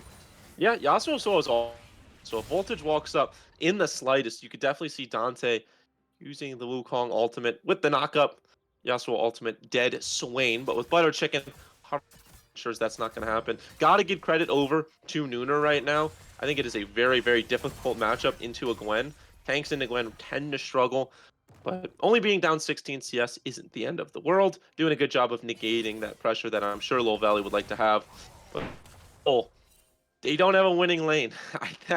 And even in the jungle, they're not really doing that well. So I don't think that if you're a Sun Dynasty fan, you're too thrilled with this early game. But they do have a good scaling comp. You know, they've got the Xayah. They do have Butter Chicken as well. But yeah, so far is going to be favoring Washed Kings. And could it be Bonfire? Could it be a static Shiv on Kai'Sa? I see. That is going to be a real fun build coming through here. It might even be the AP Kai'Sa, if not the on-hit Kai'Sa. Yeah. We'll find out. I mean, this item is broken, so you could be going for all sorts of builds here. But with the Yasuo mid lane, the chances for AP Kai'Sa are non-zero. As now going to be Arch moving forward, looking for 2Round, who is going to jump over the wall. And that is just going to be this Sun Dynasty roster forced off of the bottom river with the dragon spawning in about a minute.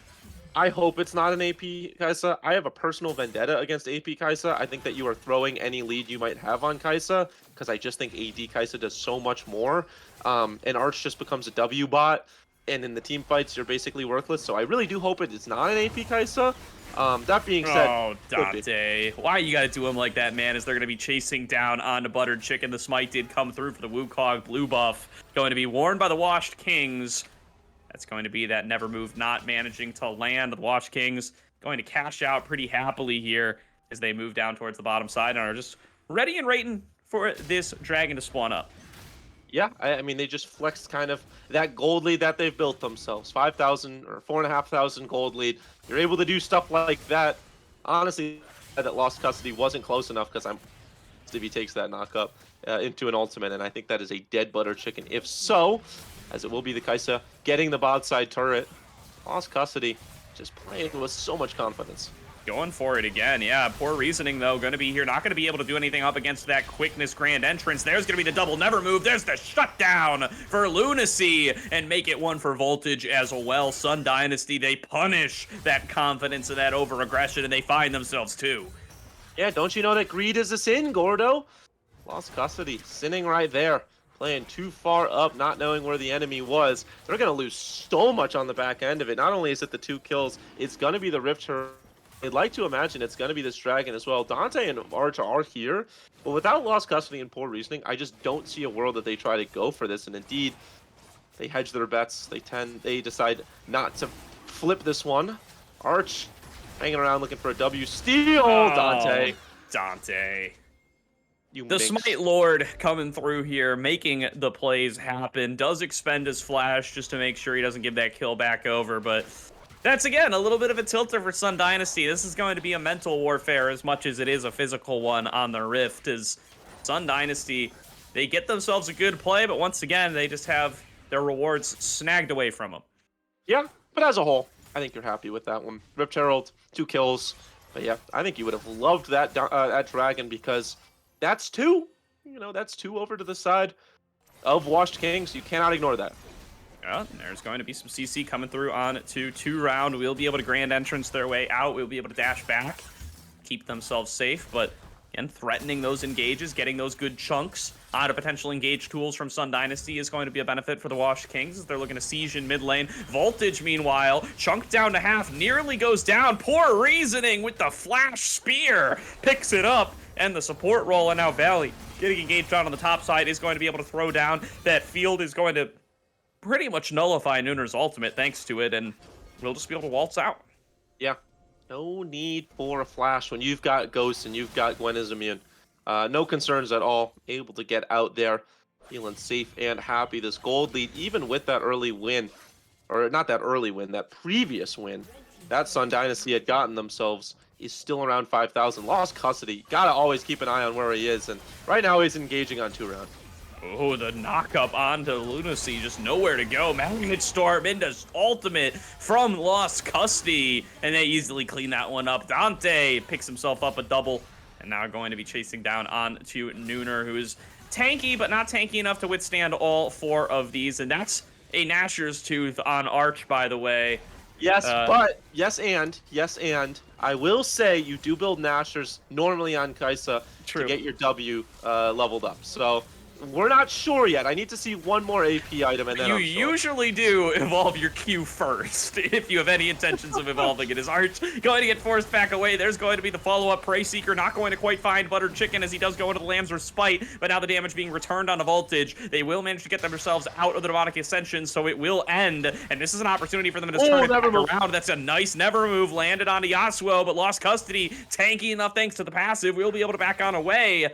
And now here comes the rest of the reinforcements. Arch, Lost Custody, and Co. have got to get themselves out of here. No recalling in bushes here, poor reasoning. You are going to have to get yourself out of dodge. You're going to have to walk the whole way back unless you look for the counter engage. Hex Flash being channeled. Here comes the crash down. Going to be looking for Lunacy. Can't quite find it. Doesn't knock up anybody. Teleport in from Valley. Here is Dante, but he doesn't have the Cyclone. There is nothing to be found here, but Sun Dynasty will at the very least be pushed back by the numbers.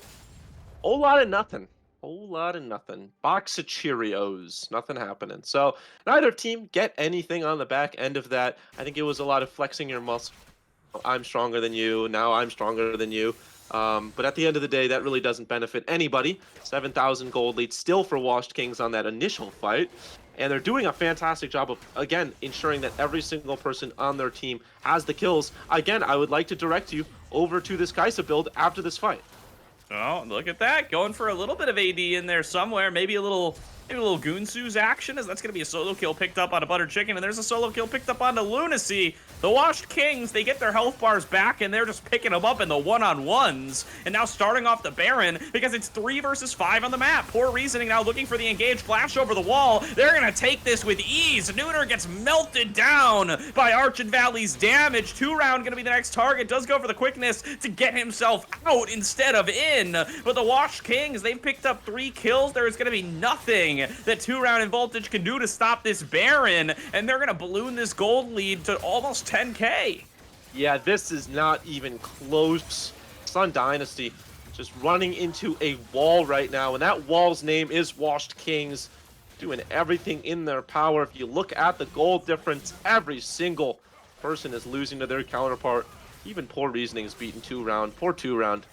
As a whole, team comp, player comp, composition, as a verb, as a noun, pardon, it's just all going to the side of the Washed Kings, decimating their opponents. Definitely is. Definitely is.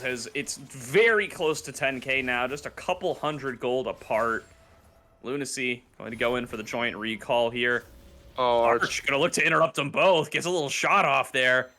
Static Shiv wasn't quite ready, but boy, this damage really starting to amp up here. Is actually doing very little there to clear out the wave. I'm a little disappointed by that proc. Yeah, that wasn't great. I was expecting more as well. Lost custody, I thought for sure was gonna take that. Decides not to, instead plays it safe. Definitely the smart thing to do. But with Poor Reasoning here now, I think Lost Custody's been given every single ability to engage if he wants to. Takes a tower shot, but Voltage takes a little bit more than a tower shot's worth of damage. Lost Custody is here, and he's ready to play. Ready to play, ready to pick up Dragon. Poor Reasoning and Dante going to start that one up. Looks like Lost Custody just going to be hanging out in the tri-brush, clearing away waves, making sure that there is no chance for a contest, and that's going to be sole point picked up for the Kings. So that is going to be that Goonsu's Rage Blade completed for Arch, and there's going to be Lost Custody diving in, finishes it off with the Gale Force. A beautiful play on the Yasuo for another solo bolo. Man, Lost Custody is really showing out tonight, isn't he? He knows the fans want to see something good. It's not every day you get to be streamed on the official Risen Esports Twitch channel.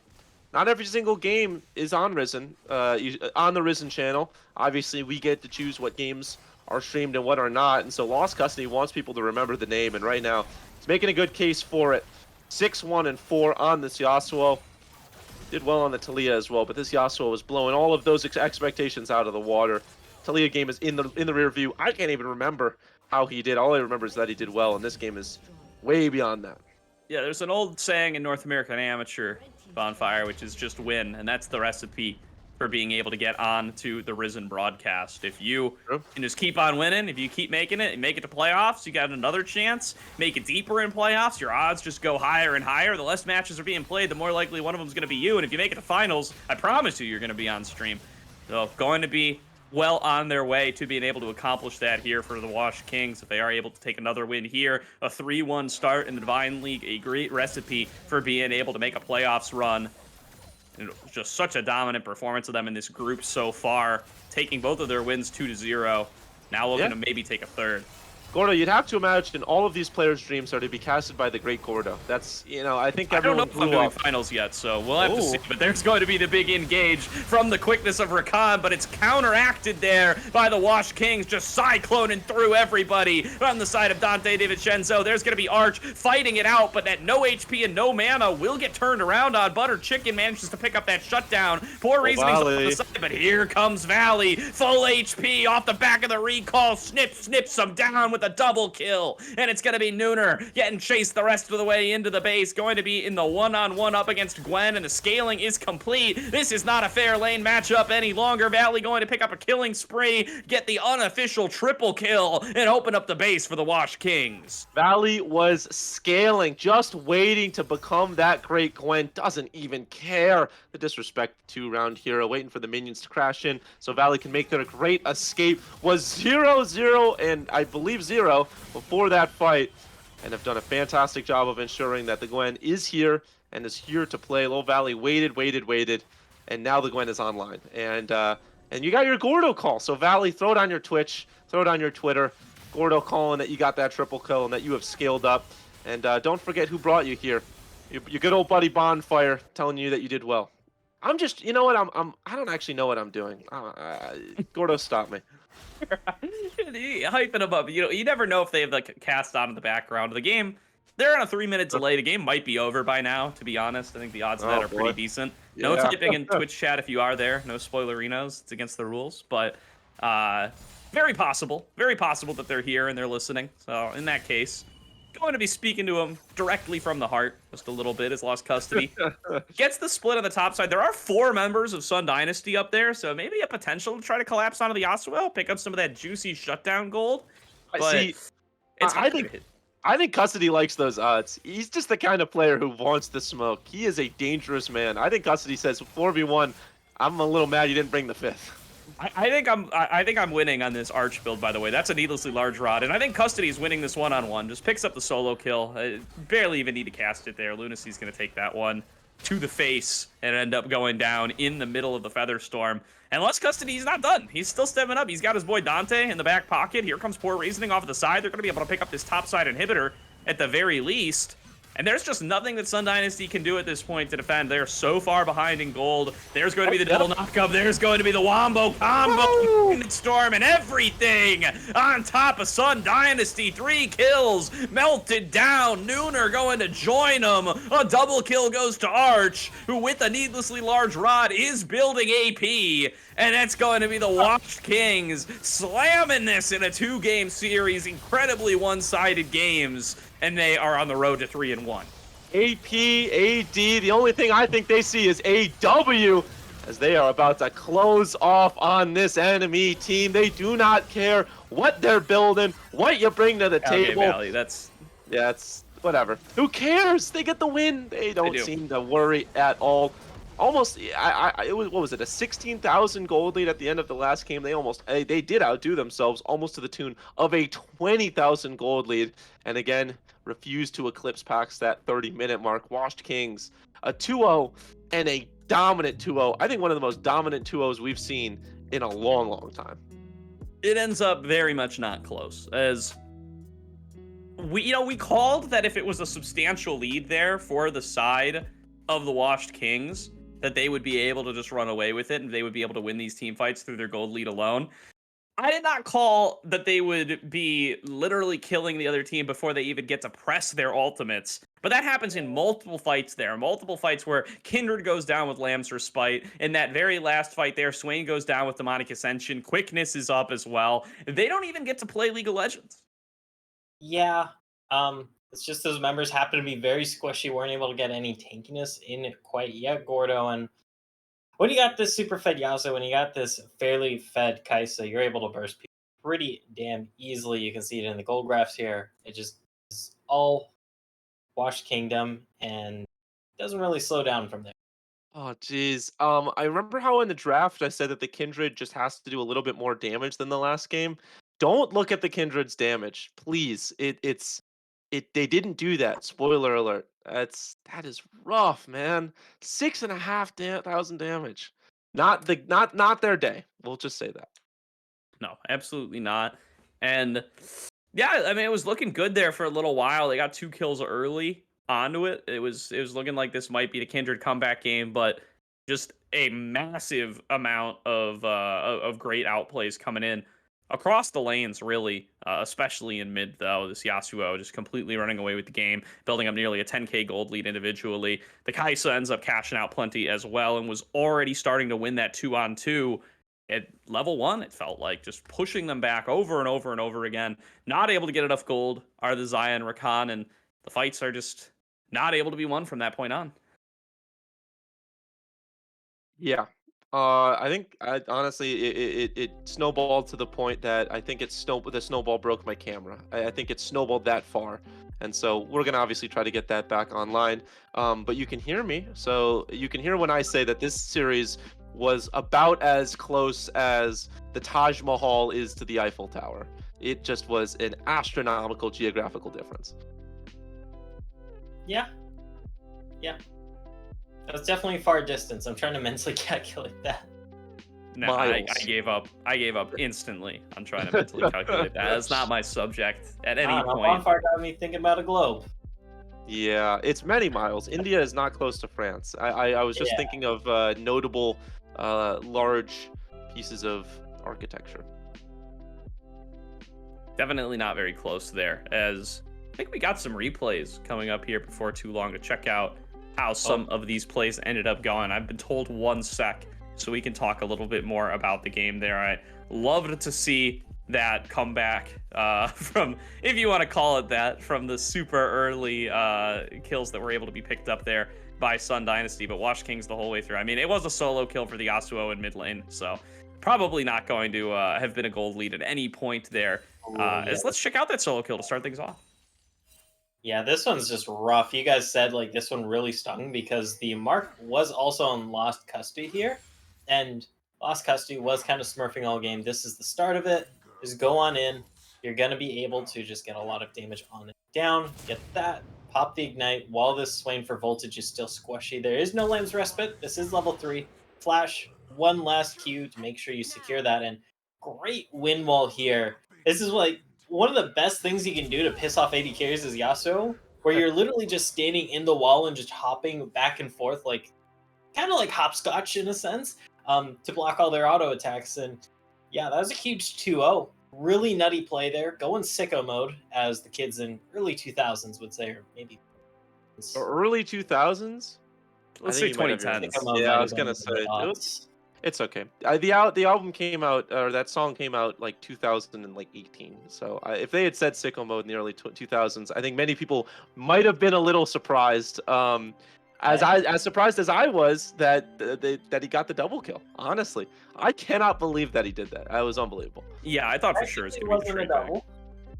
Was it not? Oh right, obviously. One of the kills went to you. Yes, the Wukong. But yeah, still really impressive. Like, as soon as I saw that, I'm like, yeah, that's probably going in the replays.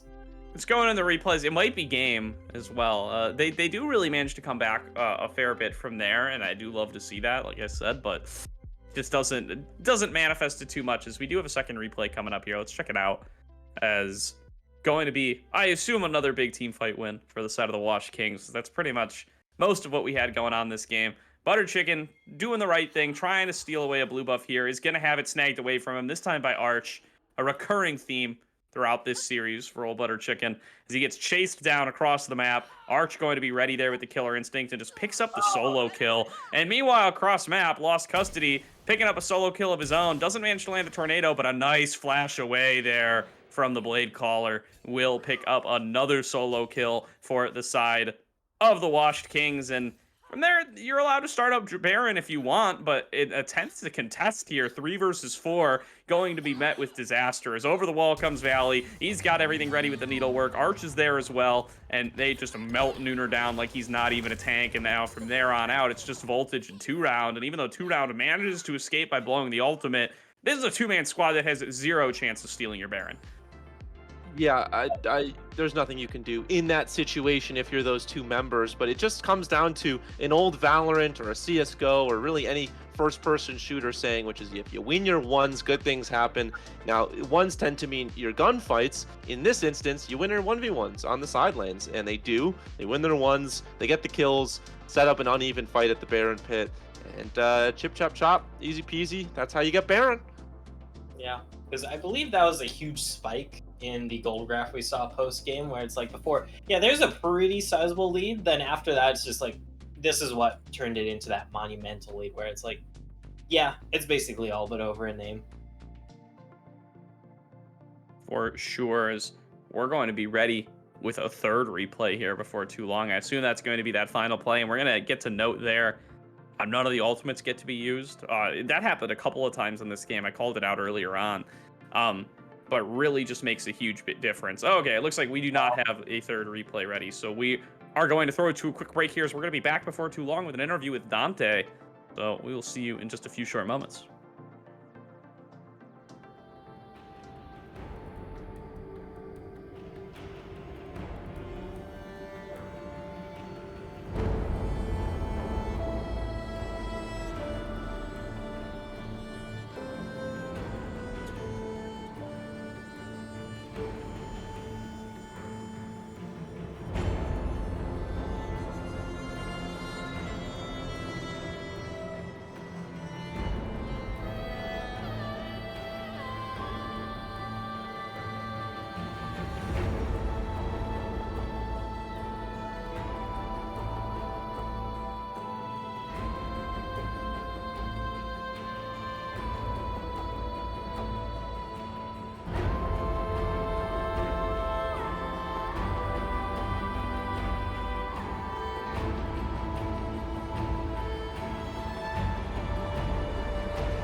Welcome back, everybody, to the Risen Divine League, where we're going to close things out tonight with an interview with our 2-0 winning jungler, Dante DiVincenzo. Dante, welcome to the stream.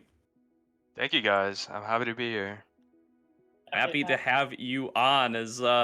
Let's start things off with what was a solid 2-0 for you guys tonight over the side of Sun Dynasty. What kind of prep went into the work for the night? Were you planning on bringing out some of these more interesting comps that you guys showed given the new patch, or is this stuff that you would have played regardless? Yeah, I mean, honestly, the earlier weeks of Risen, our team was kind of struggling with the draft, and that was probably our weakest point in our team. But with the new patch coming out with a lot of nerfs to the meta, such as like the Milio nerf and the Lucian nerf, it really made us be able to have a more flexible drafting strategy.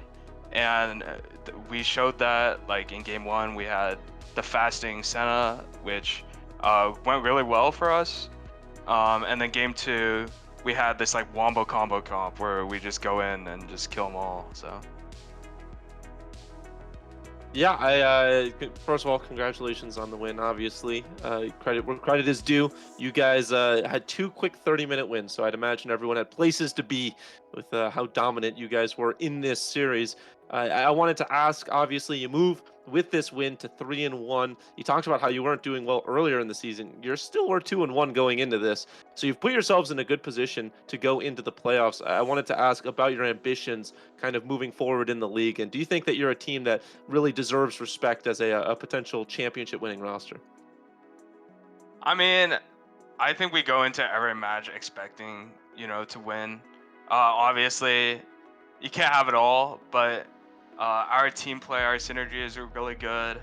Our team fighting is really good, and a lot of our weaknesses were kind of in our champion pools, which with the meta changes have kind of shifted back towards our favor.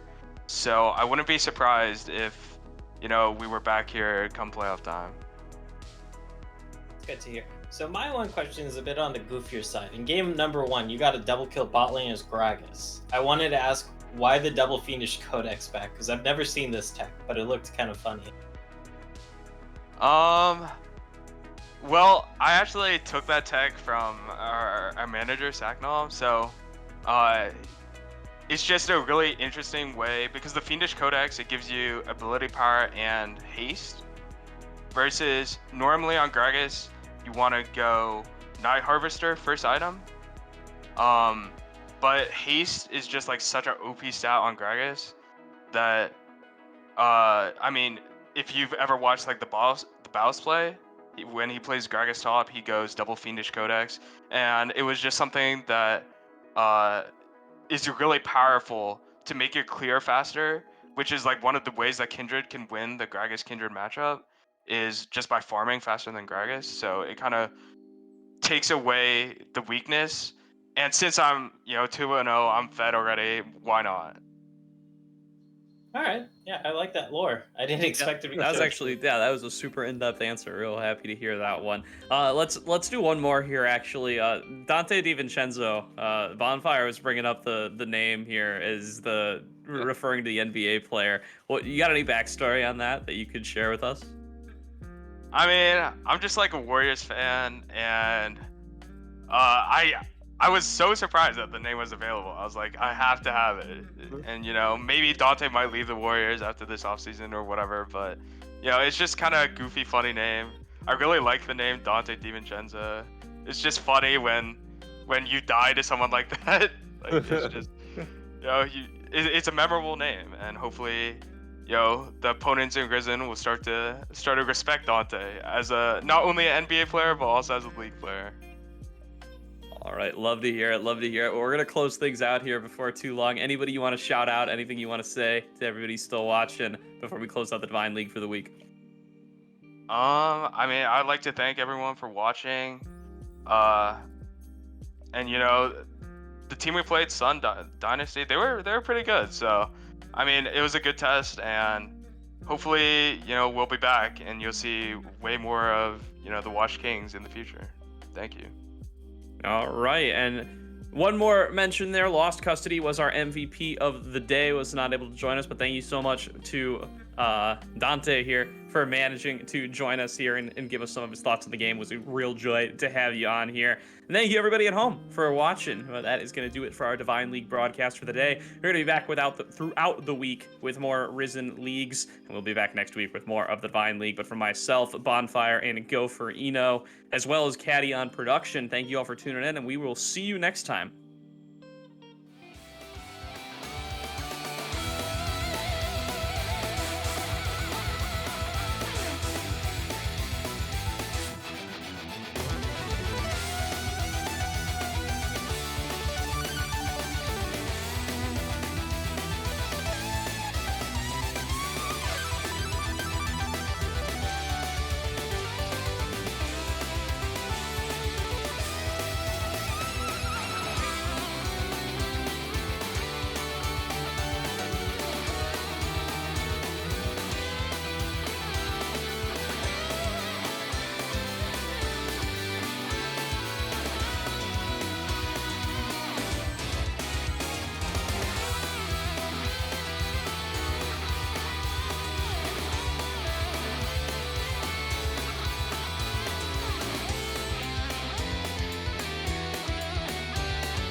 keep moving on.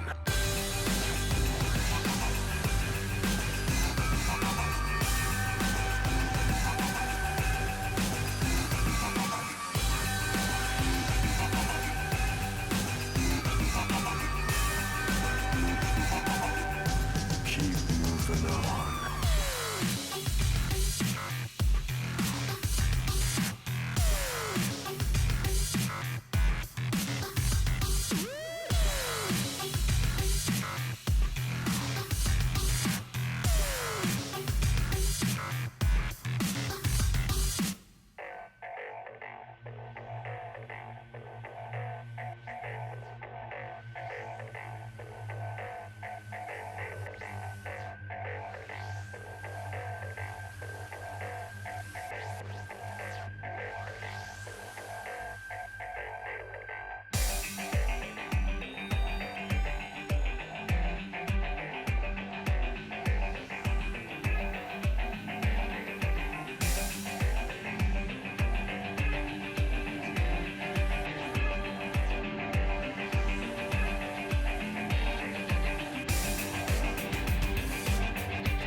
And they say I have a grim sense of humor.